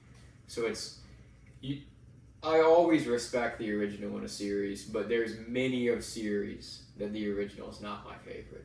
So I'll say fair. I would say fair, but teeters on overrated. Yeah, it's closer to overrated than underrated. Like if you're you're looking at it for like a line system, it's like right there on the line because like you want to be like, okay, cool, it's the original. You want to make sure you like set the groundwork and everything, but like at the same time you're like, fucking, you want to build on it and like take chances going forward and like see what the fans will like. So like it varies. I feel like it just depends on how you approach it and like how you go forward with it. And that's what's kind of crazy is sometimes the critics like that are the critical fans that are fans of the original and they're like, well, you guys don't like, it's kind of like what we were talking about earlier, it's like, you guys don't like the original the most. It's like, you're the ones that supplied them with the funds to be able to make all these other movies. What do you mean you can't get past the first fucking one? Fan. Like, yeah. What are you talking You're about? supposed to be the one that's like, yeah, all these are pretty good, you know? Yeah. To just, that's what I always hate you in that aspect. Like, thinking about it from the fandom aspect, it's overrated. Because it's like, it is. It's annoying as fuck when fans can't, like, they haven't even exploited the idea movie. sometimes in, like, just an original film. Like, they haven't really exploited it for what it can be, you know? Yeah, it's how they did in, like, Halloween's, what they did in, you also get a bigger budget to make stuff look better. Like, you get to build on a story. Like, the first time, you're just like, I'm creating a character and a scary scenario. Right. Pretty much. And then you like, build on that throughout. So it's like,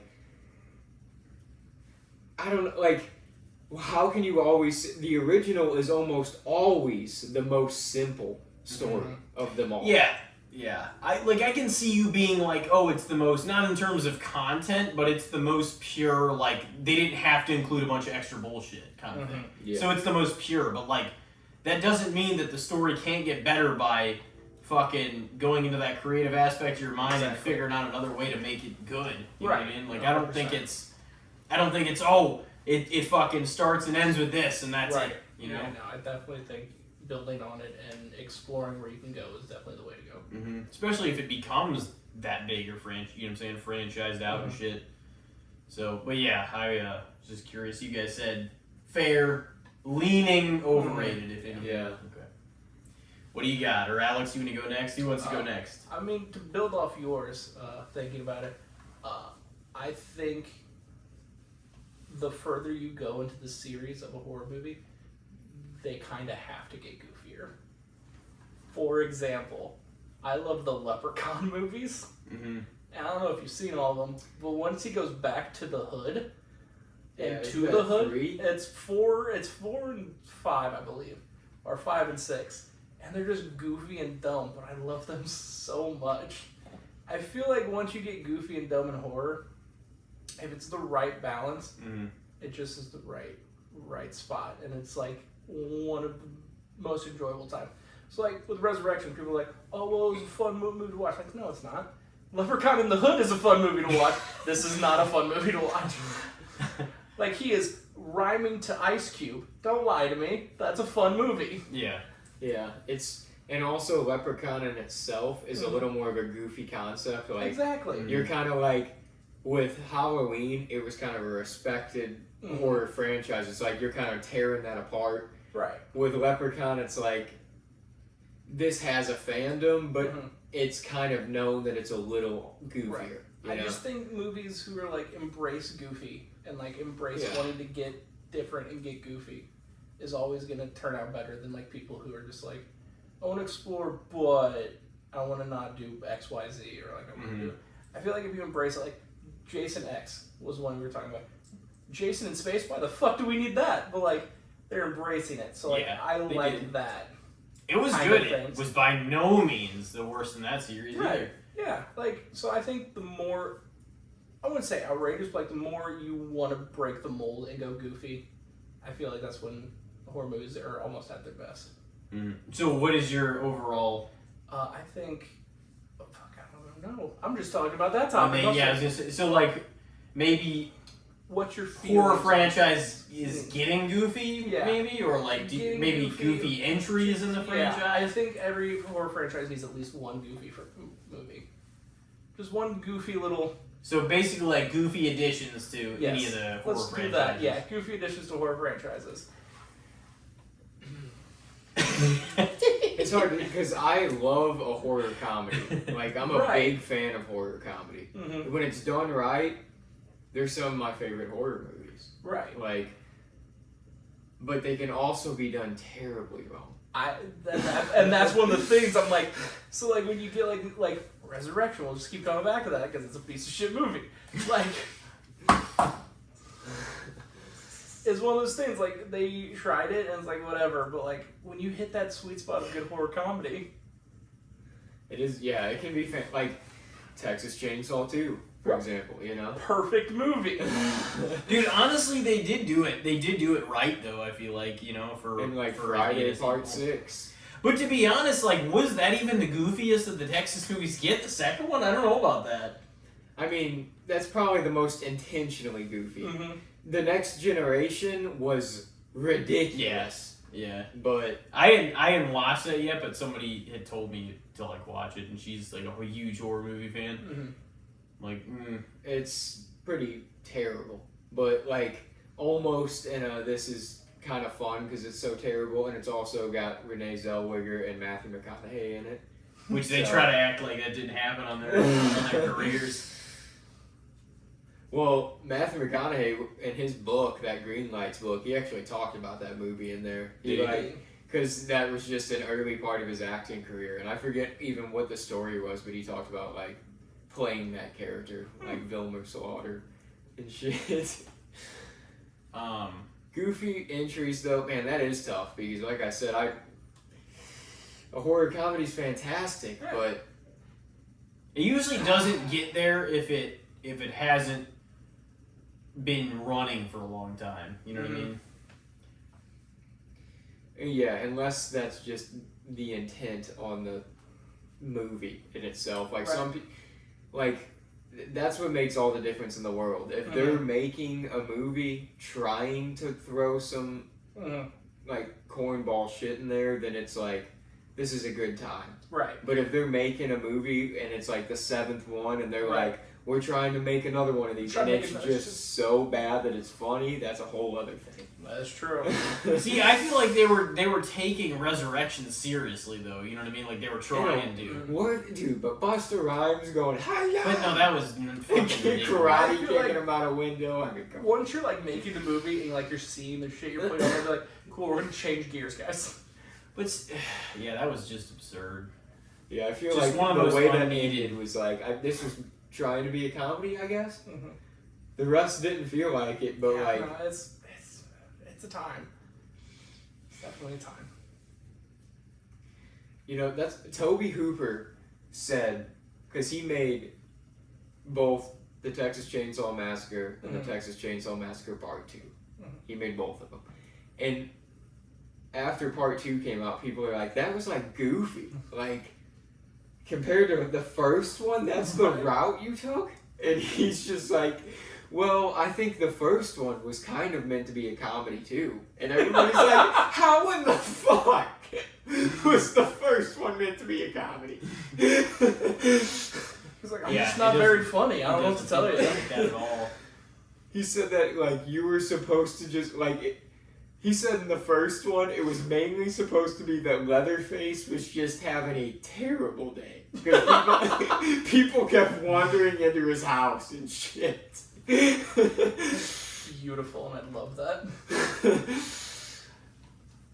Like, Tobe Hooper seems like he would have been great, honestly. I also think, like, at the end of the day, comedy and horror is, like, one of the genres that's, like, hard to nail in general. Because it's, like... Sure, drama, you can act it, but like you can't act being funny, and like it's one of those comedy things. actors always make for better drama actors than drama actors do comedy. Yeah. You so know? like, I think when you get that sweet spot of horror comedy, it's always the best, and I always like when series try to like hit that at least once. Yeah. Make a different type of movie. Yeah, I would say maybe if anything, they're a little underrated because I feel like a lot of the goofy entries in series like get ripped apart or they definitely get the most trash by critics. 100%. So I think it's something like they're having fun with the concept at that point. They're like, we made so many of these, like we got to do something. Yeah, I think it's just people having fun with the property, and I think that's something everyone should enjoy. Yeah, like what else do you want? Do you want the same kind of movie again? Exactly. Or... I will say the one thing about it a lot of the time is when you introduce that, it's like it might be fine for the short term and for that film, and I agree with that actually, but at the same time it kind of comes at the death of that storyline. Like it's over. You know what I'm saying? Like it doesn't mean the whole franchise is over. Obviously, as evidence of Texas Chainsaw or like Nightmare on Elm Street and stuff like that. But like that run that you're on, by the time you get to that funny point, it's kind of over. Right. It's kind of done. Right. You know what I mean? Because how are you going to explain going from that route back to it being serious? You can't. Yeah. It just can't be done. That's fair. You know what I mean? That's the only point about it that I would point out. But at the same time, it's like, you know, how serious were you taking the silly entries? You know what I'm saying? So like, maybe they knew that before they kind of decided to do this. Oh, this will be the last one, or this will be wrapping up kind of thing, you know? But I do think you kind of mark it and check it as like, this is pretty much it if we're doing this, because there's no coming back there's no coming back from making these decisions, you know? Right. And like, I feel like sometimes like it could revitalize the franchise and like, cool, we're gonna go down this route now. So until you reboot it or do whatever. I would say fair, because I understand like, you know, them coming out. I don't necessarily think we get if anything now we get intentional horror movies that are also pretty funny. I don't just mean funny parts. I mean like that are part comedy that too. are funny. You know what I mean? So I would probably say fair, but I don't think it's. I think it's also one of those things that if you do it too much, it becomes less funny because everybody's trying to be funny in what's supposed to be an agonizing, terrible fucking horror fest of a time. Right. Yeah. So it's like, you know what I mean? Too much of it is a bad thing. Right. It's just like one of those things where like, oh, if I'm gonna watch all of the Hostel movies, it's like, well, I'm digging into something that's fucking dark as shit. I'd probably should have some levity in some other movie. Yeah. So yeah. Yeah, there's definitely certain horror movies that I'll watch and be like, I at least gotta flip on an episode of something super light now. Like, I can't just dip into something else. Well, and stuff like The Strangers, after that, I was like, yeah, I'm gonna flip on, like, that 90s show or something like, you know, I'm like, Let me turn on some Family Guy to cleanse the palate. Yeah, exactly. What do you got for us? Well, I've been, like, watched a couple of these on my list this year, but I love Scream, and I feel like because, like, in the early to mid 90s, some good horror movies came out, but they weren't really necessarily getting accepted at all by critics. The horror craze kind of died down from the 80s, and Scream kind of was like the resurgence. So I was like thinking like the 90s teen slasher craze. So like the Screams, I Know What You Did Last Summer, The Faculty, Urban Legend, all the like Screams and Scream kind of knockoff movies where it was just like the group of teens in a college. Because I feel like those are the most 90s feeling horror movies out there in a way, and I love it. Like watching them now, I'm like, this is fantastic. Just like so 90s, and it's just a group of like kids at a college. Some dude just like fucking with them, killing people. It's just a classic. It's like they went back to the formula that worked originally in like the early 80s for like a 4 or 5 year period. Yeah, no, I like those movies a lot. So it's just something about them. I think like with Scream and stuff, I think just Wes Craven just getting into horror and doing the horror stuff is always just going to be a home run, no matter what. Then like I Know What You Did Last Summer is great. I think it's just like having just a group is always feels better sometimes than just having just like a solo or like two people getting fucked with in the horror movies. I like having like a big group of friends like that.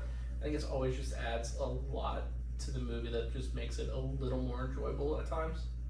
Like with Scream, it definitely, and like I Know What You Did Last Summer, because like they all have like extra conflict besides someone's trying to kill us. Yeah. So stuff like that. Yeah, all those like high school, college movies. They all just, it's like a group of them, so they all have their own kind of motivation, and it's also kind of the thing where you're like looking at them all like, is any of these the killer? They were all kind of like taking the 80s template or idea and like applying like another layer or two of depth. You know what I mean?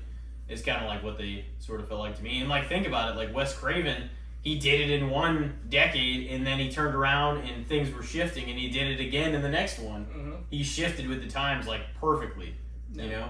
And there was nothing wrong with like the way the Nightmare, movies with the friends even were done. It was just that, I'm saying, that time, and you could clearly see the shift from like that 80s kind of style to like the 90s, you know. That's what I would say. Now, yes, I wouldn't say overrated. I would probably either say maybe a little bit underrated or fair. Is where I'm leaning. Yeah, because I feel like Scream got a lot of the, the hype because it was the original that kind of brought that back. Mm-hmm. And then, like Urban Legend and Faculty and I Know What You Did Last Summer, and like all of them kind of got a little shit on because they're like, people are like, okay, we're doing this again. But like looking at them now, I'm like, these are all entertaining and fun. Well, they're all great. Mm-hmm. So I still know what you did last summer. I'll always remember. They've made like 3 of them. They're coming out with a new one. Yeah. Because Freddie Prinze just signed on to it. For Fred or for fucking whatever he played in the original one. Fucking don't you? Fred. Yeah, they're doing a Scooby-Doo one now. He was him though, wasn't he? Yeah, he was Fred. Yeah. I feel like that cast for that first live action Scooby-Doo was like perfect. The casting was perfect. They would make a great horror movie cast also. Yeah. A lot of them were in. That's honestly weird that fucking Freddie Prinze Jr. was Fred. Yeah. Like, if you think about how he looks now in comparison to, like, thinking of Fred. Like, right. He looks rough now. You think? He's in a lot of the fucking WWE things. Like, where they're like, he's I don't think he really looks that bad for, like, the age he is now. Isn't he starting his own company? He's talked about it. I don't know if he's actually doing it. I don't know. Man, he should. I would probably... I don't know. I kind of lean fair with maybe like a touch of underrated maybe. Mm-hmm. But I also understand why it kind of even shifted from that, Mm-hmm. It's just kind of crazy because now it feels like we're in a way different stage for most horror movies than either not either, like there's 2, but like the last 2 and 3 and 4 types of generations of horror movies, you know what I mean? But the thing is like that's why I like, versatility and like I don't want like this next 10 years is gonna be all about one thing. Like I want everybody to make different shit. You know what I mean? I don't want it to be all the same kind of, even if it is quote unquote elevated horror or this and that, or I want there to be slasher stuff and paranormal stuff and like stuff about a lot of different stuff. You know what I mean? I don't want to see the same movie copy and pasted with different characters. Right. I think we're like getting into that time again, like having another renaissance of horror movies, just because like with all the streaming sites and people are like, you can make a movie on your fucking iPhone, like people will do whatever, and it's just like nice to have a plethora of options, and it'll help the genre grow even more. And I don't know, maybe they'll get a category at the Oscars one day. Maybe. Because there's been some honestly highly respected horror movies. They haven't all won very much. Yeah. Didn't Anthony Hopkins win best actor for Silence of the Lambs? I thought he won something. Like that won something, and that was like in '92. He played Hannibal in like all those movies. He won something big though. I was gonna say that was definitely few and far between. But that had like a whole like that was a horror movie though. Don't let anybody tell you it wasn't. But it was like it had a whole like another couple of aspects to it too. It was such a well thought out fucking movie. There was a lot of layers. It was really good. It was an extremely well put together movie. Like it had to have been movie of 1992 when it came out. Like as far as I'm not saying to each of us individually necessarily, but I'm pretty sure over everything. I don't think there was anything that was considered or respected bigger. You know what I mean? In 1992. There was like a lot of layers to it too. Yeah. Like you were saying, it was really. And everybody did a fantastic job at their acting in that movie. Very well acted. The scenes of just dialogue between Jodie Foster and Anthony Hopkins were intriguing as hell. It was a good time. It was a great time. It was a great movie. I got another one for us though. If we're ready. All right, I'm ready.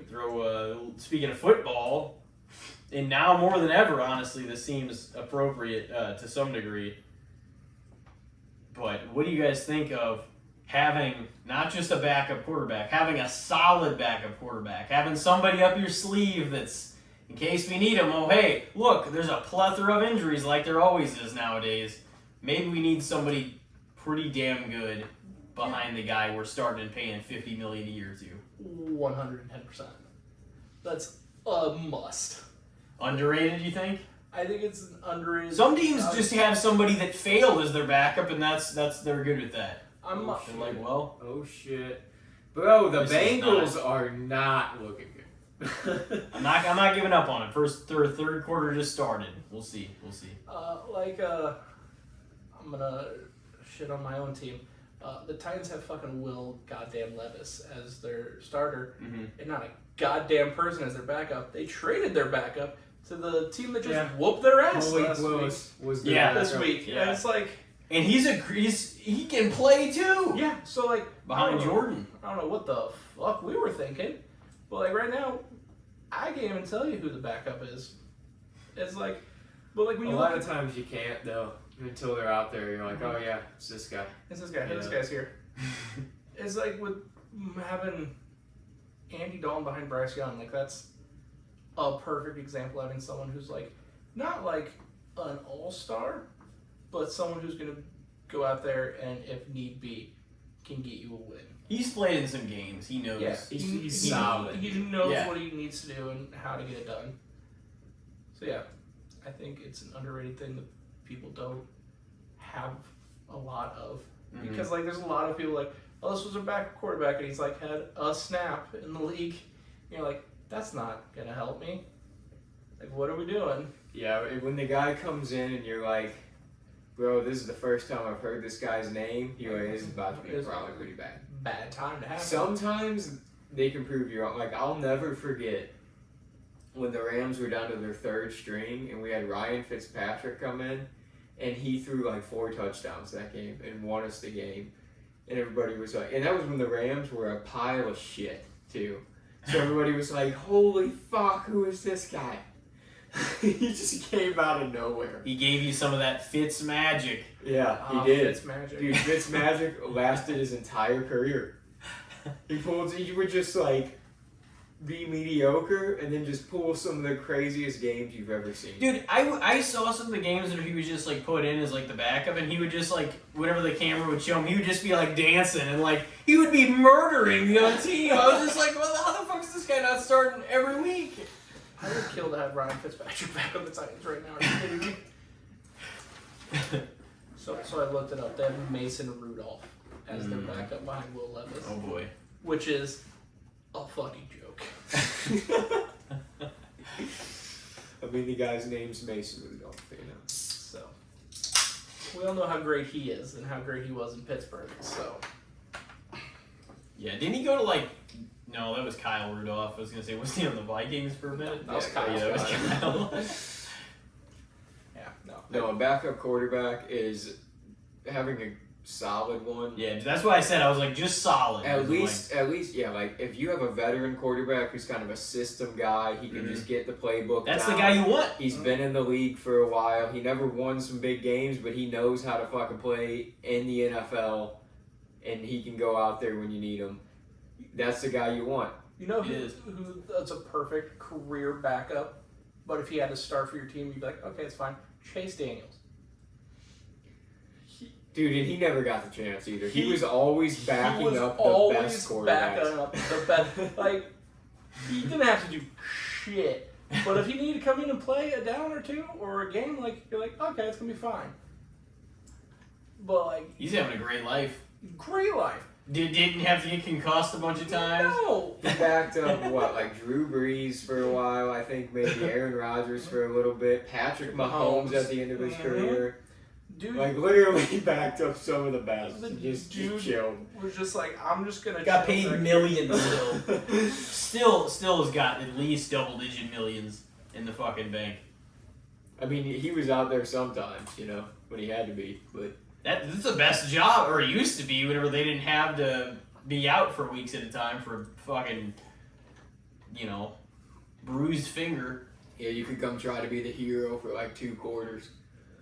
Oh wait, it's still not baseball. Maybe that's applicable to baseball. I literally gotten a notification for that before. They're like, somebody fucking Chase Utley sliding into second base. He broke his fingernail off. They'd be like, he's out. He's out for the season. He's out for like 5 days. That's like I was like, what the fuck? Craziest things where you get like Can't grip the bat. Gotta wrap his finger up. baseball injuries, and then you like get people in hockey where it's like, oh yeah, I played with like a fractured collarbone through the whole playoffs. So I'm just gonna take some time to myself in the offseason. I'm like, Oh, sorry, shit. You did fucking what? Dude, yeah, hockey players will literally Oh, get yeah. stitched up and come back in the game. McDuffie got 5 teeth knocked out tonight. He'll be in. He's still playing. He never came off the ice, actually. You just ripped him out on the bench and he's good to go. As a kid, I'll never forget. I forget like what team this guy was on, but there was a goalie who like stopped a puck and went down like on his side, and a player slid into him, and his skate slit his jugular vein, and this dude lost like a pint of blood on the ice, got rushed to the ER. He was back in like 3 games, Right, and I was like. That's what, as a kid, it just snapped through. I'm like, hockey players Hockey players are fucking insane people. They're built different. That's the only time when people are like, I'm built different. I'm like, no, hockey players are built different. You're nothing. It's like, go play in the NHL for a season. So you guys both said what on having it Underrated. underrated? Okay, that's fair enough. When you guys got one next? I got one Okay. more.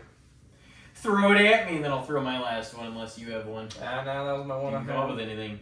That was your one. That was my You're one. dying on that hill? I'm down on that hill. Oh, shit. I love Oh fun. boy. The fucking Commanders, the commies! Also, it was big man touchdown. Oh, man. Commanders are killing it, bro. I love when a fat man They're scores little because you get the bitches. fat man dance. Well, they're killing it. Jaden Daniels, you're gonna lead the team to the playoffs. Watch it. I do not think that's going to happen. They'll be 2-1 after this week. They're going to fuck up your Cowboys. Hell yeah, fat Dude, man I dance. fucking hope not. I love the fat man dance when they score. What do you got? Alright, so this is kind of a heavy one. If we're talking football here. But I don't know how you guys feel about the Chiefs. You know how I feel about the Chiefs. I kind of know how you feel about the Chiefs. But Andy Reid, this is a head coach. He's been in the league forever. Mm-hmm. He's had some winning fucking teams around him. But is he that great of a coach, or does he have great players to coach?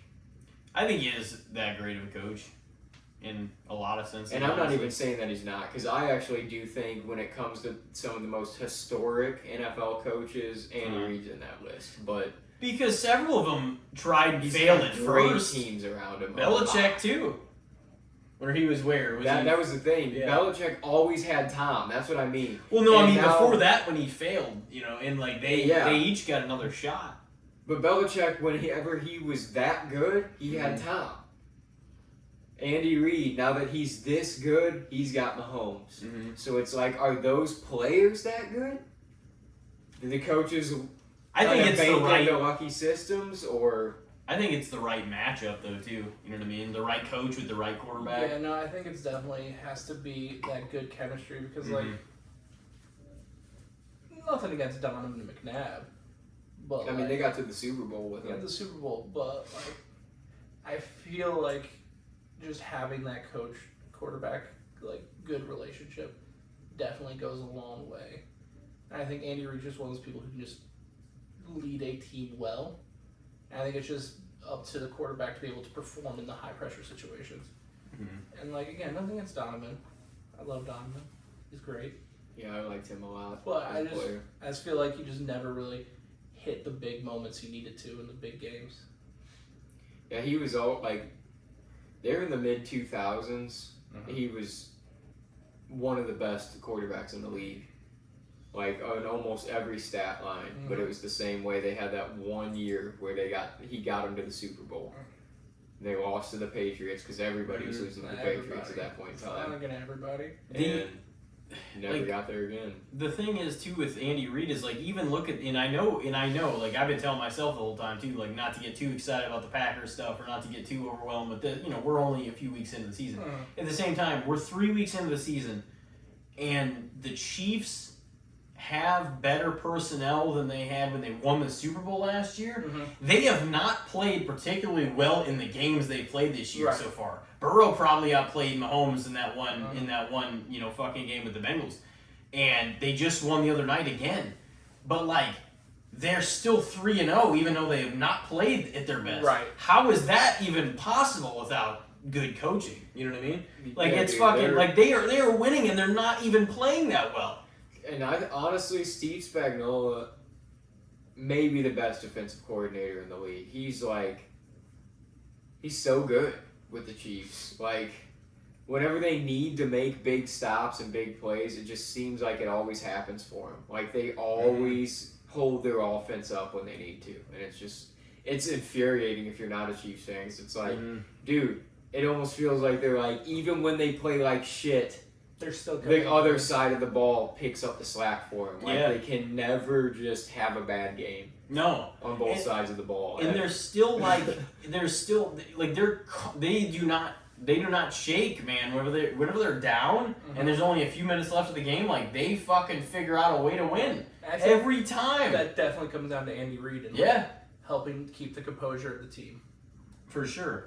Like, granted, obviously personnel, like the teams help, like the players help, but like I think if you don't have a great coach, like nothing's gonna do anything. And for him you. and Pat just work fluently together. You know what I mean? Seamlessly.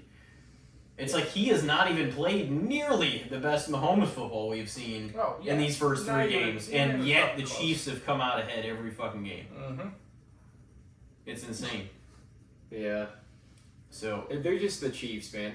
They're literally the dynasty of this era. Like, No, they the are. Patriots had their era. I said that after the Chiefs first era, one they and won it's just- in 2020. Dude, it's People didn't see it coming. it's kind of infuriating all the time when this happens. And it's probably infuriating to me because it's never my team. You know what I mean? But it's also like after a while, you're just like, man, give me something new in here. Like, give me a fresh Super Bowl. That's all I'm asking. That's the crazy thing is because you know what's ironic is like a lot of people and I have that opinion too sometimes, but like if you look at ratings, surprisingly, ratings are better when it is somebody that's like, this is my hot seat, you got to take it from me, Right. because people show up. It's kind of like whenever you like there's a really good heel in wrestling, or this is the case once upon a time. Like, even if you're not on their side and you're like, fuck, like, you're showing up because you want to see the motherfucker that beats them. Yeah, You want to see them lose. So, like, if the Chiefs are in, yet again another Super Bowl, people, like, the Chiefs are gaining ground, but also they're creating enemies. People are like, I'm going to fucking tune in. Like, I want to see the Chiefs get theirs this time. Like, get their ass handed I to want them. to see them embarrassed So, on like, stage. They're the most polarizing, at that point. It's like those are the ones. Whereas like if it's a fresh team, what if they're two small market teams?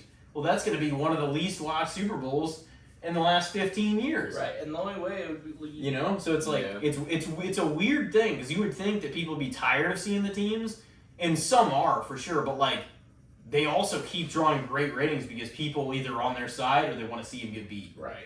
So it's 'Cause, like it's the dynasty thing. It's the same Yeah. thing in any sport. Like, it's the same, like having the boxer or the fighter that's like can't be beaten and they're talking all the shit. People are just like, I want to see this motherfucker get taken down. Right. I want to see the champion lose the belt. It's the wrestling mentality. Everyone wants to see McGregor get knocked out. Everyone wants to see Floyd get knocked out.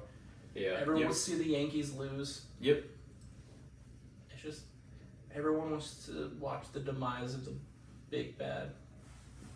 So yeah, you kind of get that label, but it's also a lot of times with like fighters and stuff, they'll play into it. Oh yeah, 100%. And why not? If you are that guy at that point, why not play into it? 100%. Like, it's a way to really get your name out there. Mm-hmm. And with people like the Yankees, or like the dynasty teams in the NFL, but with the Yankees, it's like they haven't been good in a while. Mm-hmm. But people still want to see them lose. Because they have all that money and Mhm. they get all the players and And now everyone wants to see the Dodgers lose. yep. even though the Dodgers never quite won like the Yankees have won. Right. But yeah, they won COVID year. That's the thing. LA picked up all the titles in the COVID year, and now they're Yeah, like, oh, we whenever were champions not that long ago. Bullshit. Whenever they had it was bullshit seasons. Don't count. They were. Whenever they had the strictest fucking rules for the biggest nonsense fucking reasons. Oh yeah, no, our teams. Yeah, it's like you had to shrink it by like a third of what it was. Yeah, you played the teams with half their fucking roster out. Yeah. So Andy Reid, you said? Yeah. I would say fair because I think he garners like a deservingly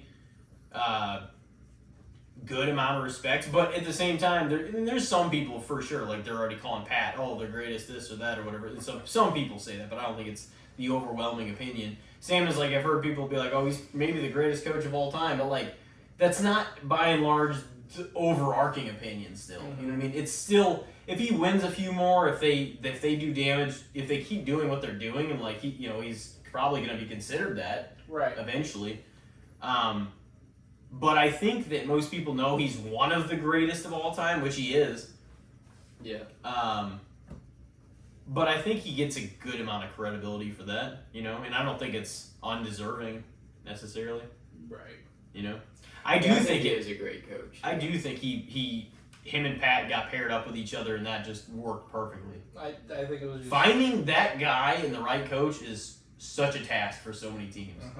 Because like I said last episode, I think if Pat went to a lot of the teams in the NFL and went with a lot of those systems, Patrick Mahomes would have been a failure like a lot of the rookies coming into the NFL. I don't know if he would have been necessarily a bust. I don't think he would have won. I don't think he would have performed at all like this. I don't think he would have won Super Bowls, but I think he still would have won games. Yeah, I mean, he would still be a decent quarterback. I don't think it would be like he just, the system he's on does definitely play a part in the success that he is. It does for everybody though. That's why no matter what your situation you end up in dictates your career in a lot of these guys. Yeah, that's what I mean. Like some of these guys, I feel like they just don't get a good shake because sometimes they just get placed into shit. Now, as far as the goddamn Chicago Bears, I don't want to hear anything. They gave him all the fucking pieces he fucking needed. They're still failing. Hey, they're still doing honestly, shit. Though, week 3, watching that game, Caleb Williams was way more on than he was at all. He's got some nice throws, but he was dropping some dimes that game. Week 1 and week 2, he couldn't hit shit past 15 They gave yards. that team everything. Gave him everything with the ability to win. There's still time. This is the 3rd NFL game he's ever played. I know, but everybody acted like right off the go, oh, they're a playoff. Some people were taking him into the NFC Championship. That's insane. No. Yeah, you can't be doing that. That's it's a rookie quarterback. He might be really good, but it just now seemed like he actually started connecting a little bit. And it's honestly, I think it's going to take a while even before you can say that he's that good or that bad anyway. You know what I mean? Yeah. Because the whole season's going to play out, and we'll see what happens. But it's a lot has to do with the situation. But the whole thing about it is Chicago has no idea what to do with the offense, and they never have. Yeah. Never. They've always had a rough go at offense. As long as I've watched football, and I've watched football since I was a little kid, and it's always just been like, yeah, the Bears are. Defense don't win this motherfucker. I mean, they had Brian Urlacher. He was awesome. He was a defender. I was gonna say, something popped up and it was showing the lineups of the Colts, Bears, Super Bowl. I'm like, oh, the fucking Bears had no one on offense. Yeah. They had that was the year they had Rex Grossman at quarterback. They never, ever, and they're one of the oldest franchises, have had a quarterback that have thrown, more than 30 touchdowns, or even 30 touchdowns in a single season. Never, ever had a quarterback throw for 4,000 yards. And they are one of the oldest franchises They ever. just have the worst fucking luck when they draft quarterbacks and get quarterbacks. But it's in 100 years, you should have done this fucking several times. It's overrated. What are you talking about? Who needs that? But defense wins champions.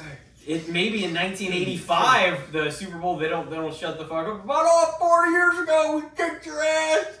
No, you didn't. No one remembers. Nobody gives a fuck. Dude, even the Rams or the Bucks or like, even the Chiefs, everybody, dude, the Super Bowl's even a few years ago, people have already moved off of. They're like, what's next? Mm-hmm. And the Bears are like, girl, we won in 1985. Congrats.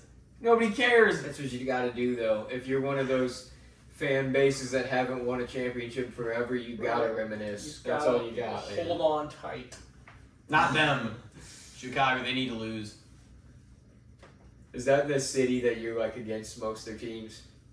I wouldn't say I'm against, like, I don't mind the Bulls, but like in the Honestly, Blackhawks don't annoy me that much. And honestly, it probably is the Bears the most out of Chicago, to be honest with you. Even more than the Cubs, for sure.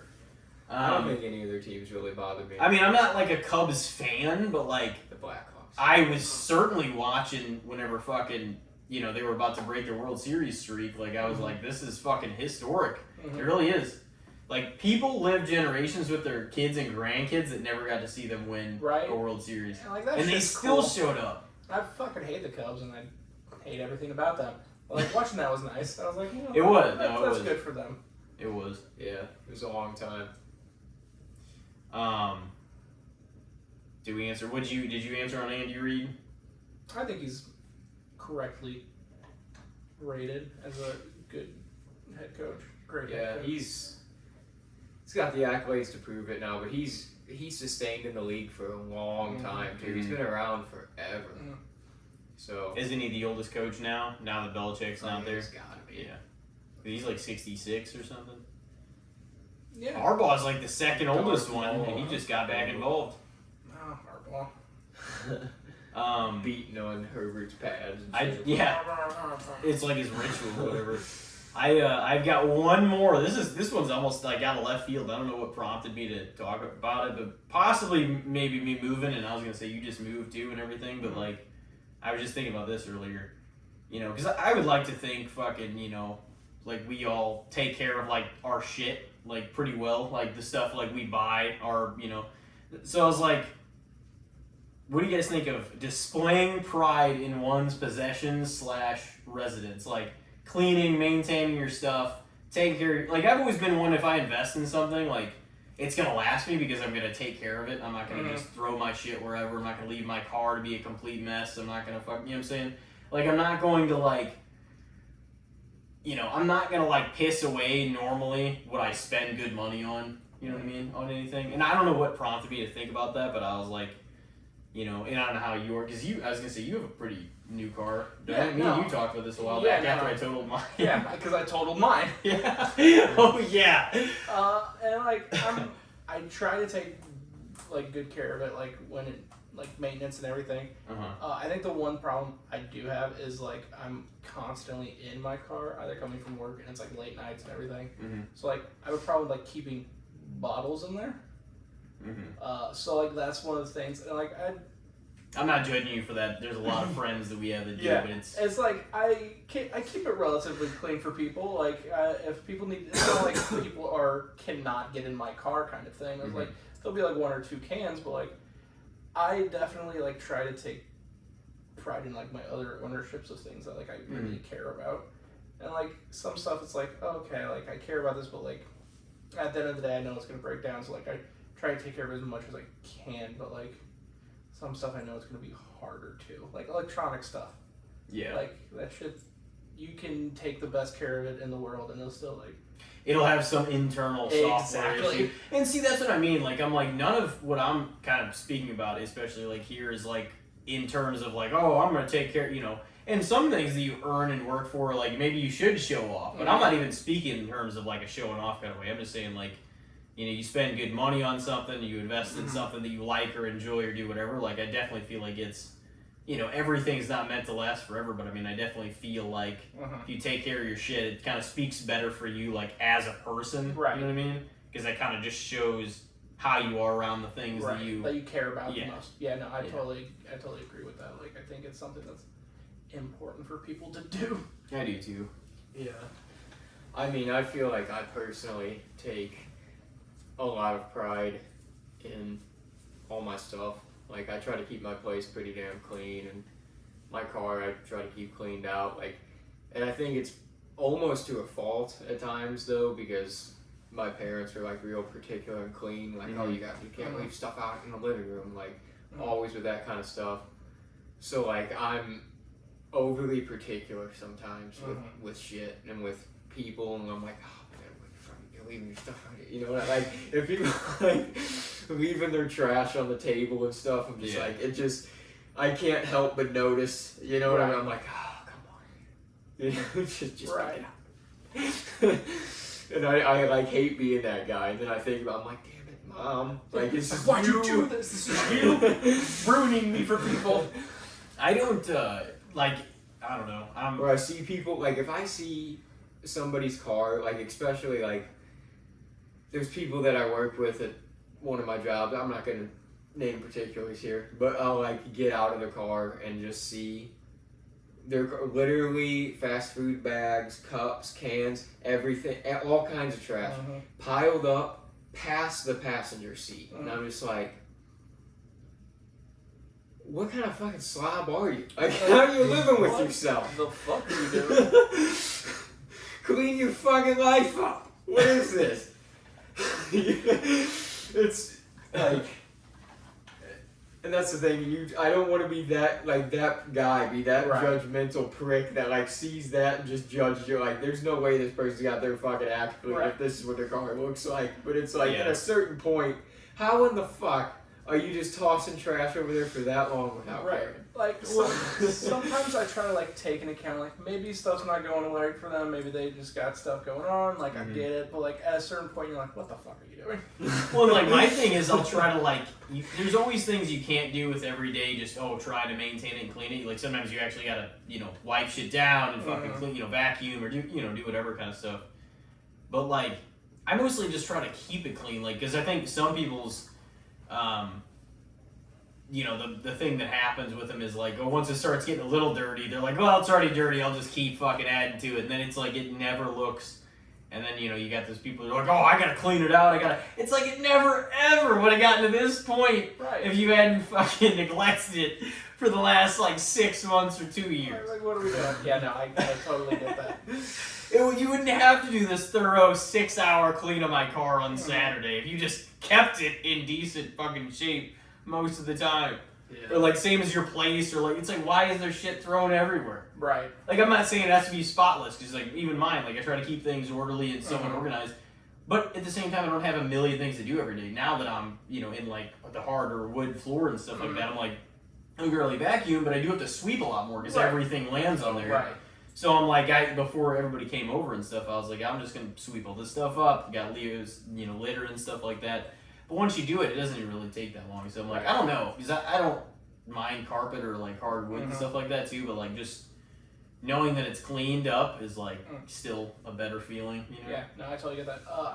I know when I was living with my dad's place with him, I tried not to keep a lot of my stuff like out of my room. So like, my room would get overfilled with stuff. So like, it would be looking at times like, oh, this is a lot of stuff here. But like, it was a small room, and I like didn't want to like overthrow my stuff into the rest of the house. So like, it was times like that, like, I was like, okay, this isn't bad, but like, I try to keep things better now that I like this whole space. I'm like, okay, now I'm more particular about everything. And like, I think just getting into your own space now, it's like, okay. So like, I think it's something I definitely take more pride in now than, not that I did it before, but like, it's more of like a heightened awareness about it. Yeah. It's one of my biggest problems is like, every time there's like a new part of like the year, or like it's your birthday or holidays, and you get more shit and people give you these bags and cards and gifts and everything else. I'm like, I always end up at those times of the year having like a stash of my new shit in like an area, and I'm like, I don't know what to do with some of this shit. I'm like, I don't know, I don't want to put it all away yet. It's all new. It's this and that. I'm like, what the fuck do I do with everything? So like, sometimes I'll just like set stuff to the side, kind of out of the way and off the middle of the floor, or just wherever. But it'll just sit there for a while. That's my thing. I don't know why, because I'm like, I could just clean it up and deal with it, but I just like, yeah, no, I totally get that. I'm things with cards. I'm like, I don't know how to deal with cards. Like, how long do I keep them before it feels acceptable to like toss them? Yeah, it's just something I was thinking about. I'm like, I feel like generally speaking, especially stuff that's like expensive, I feel like I do a pretty good job of taking care of. Yeah. Oh yeah. It's now that it's all like my own money, you know? Yeah. And it's like, oh yeah. I have a lot of stuff that I have to pay for outside of my own fun budget, you know what I mean? So like what I spend my money on personally, I'm like, I want this shit to hold up, you know? Yeah. As a kid, you understand stuff's expensive, you understand money, but you don't really get it until you have to kind of budget shit out and like you have to spend your own money on shit. Well, shit. What do you guys say for that one? I'd say underrated a little bit. Definitely underrated. Oh yeah, I think the same thing. Because I think a lot of people take care of their stuff, but like, There's a whole lot of my them that mind, don't too. Yeah, the amount of people that don't. I just don't know where the general consensus is. If more people do or don't, or you know what I'm saying, like, you know, and that's not even to say that like people that are like actually rich don't, or like they always do take care of their stuff. You know what I'm saying? They could pay a lot of money for something and not take care of their shit. Right, you know what I mean? So I don't know how the general person, I guess, is with their stuff, but a lot of what I've seen too before, I'm like, I think a lot of people do take a lot of shit for granted, even their own stuff that they invest in. It's like, dude, this shit ain't gonna last unless you take care of it / maintain it. You know what I mean? Like, absolutely. So it's, you know, but yeah, I would 100% say the same thing. So, well, boys, We've reached the end. we have. And we've almost put in a good 2 hours and 40 minutes. I don't know where that relates to your last one, but I think we're either right about it or maybe even a little over it. I'm not sure. We'll have to look at the timings on that, but a respectable effort nonetheless. Definitely. You completed the first Slasher sessions here tonight. Hell yeah. We talked a lot of horror, a lot of good shit. And, well, you have any final words for the folks out there? Everyone after me better fucking step up their game. Oh yeah, you don't want to fuck with Alex, man. He came to hit hard tonight. You know, he's batting 1,000. Don't fuck with him. Yeah, man, that's fucking something. Number one for a reason. I don't know what to say. Well, ladies and gentlemen, we hope everybody's doing well out there. Keep tuning in. We'll keep making some episodes as horror season follows up, and we hope everybody has a great week. We will see you next episode.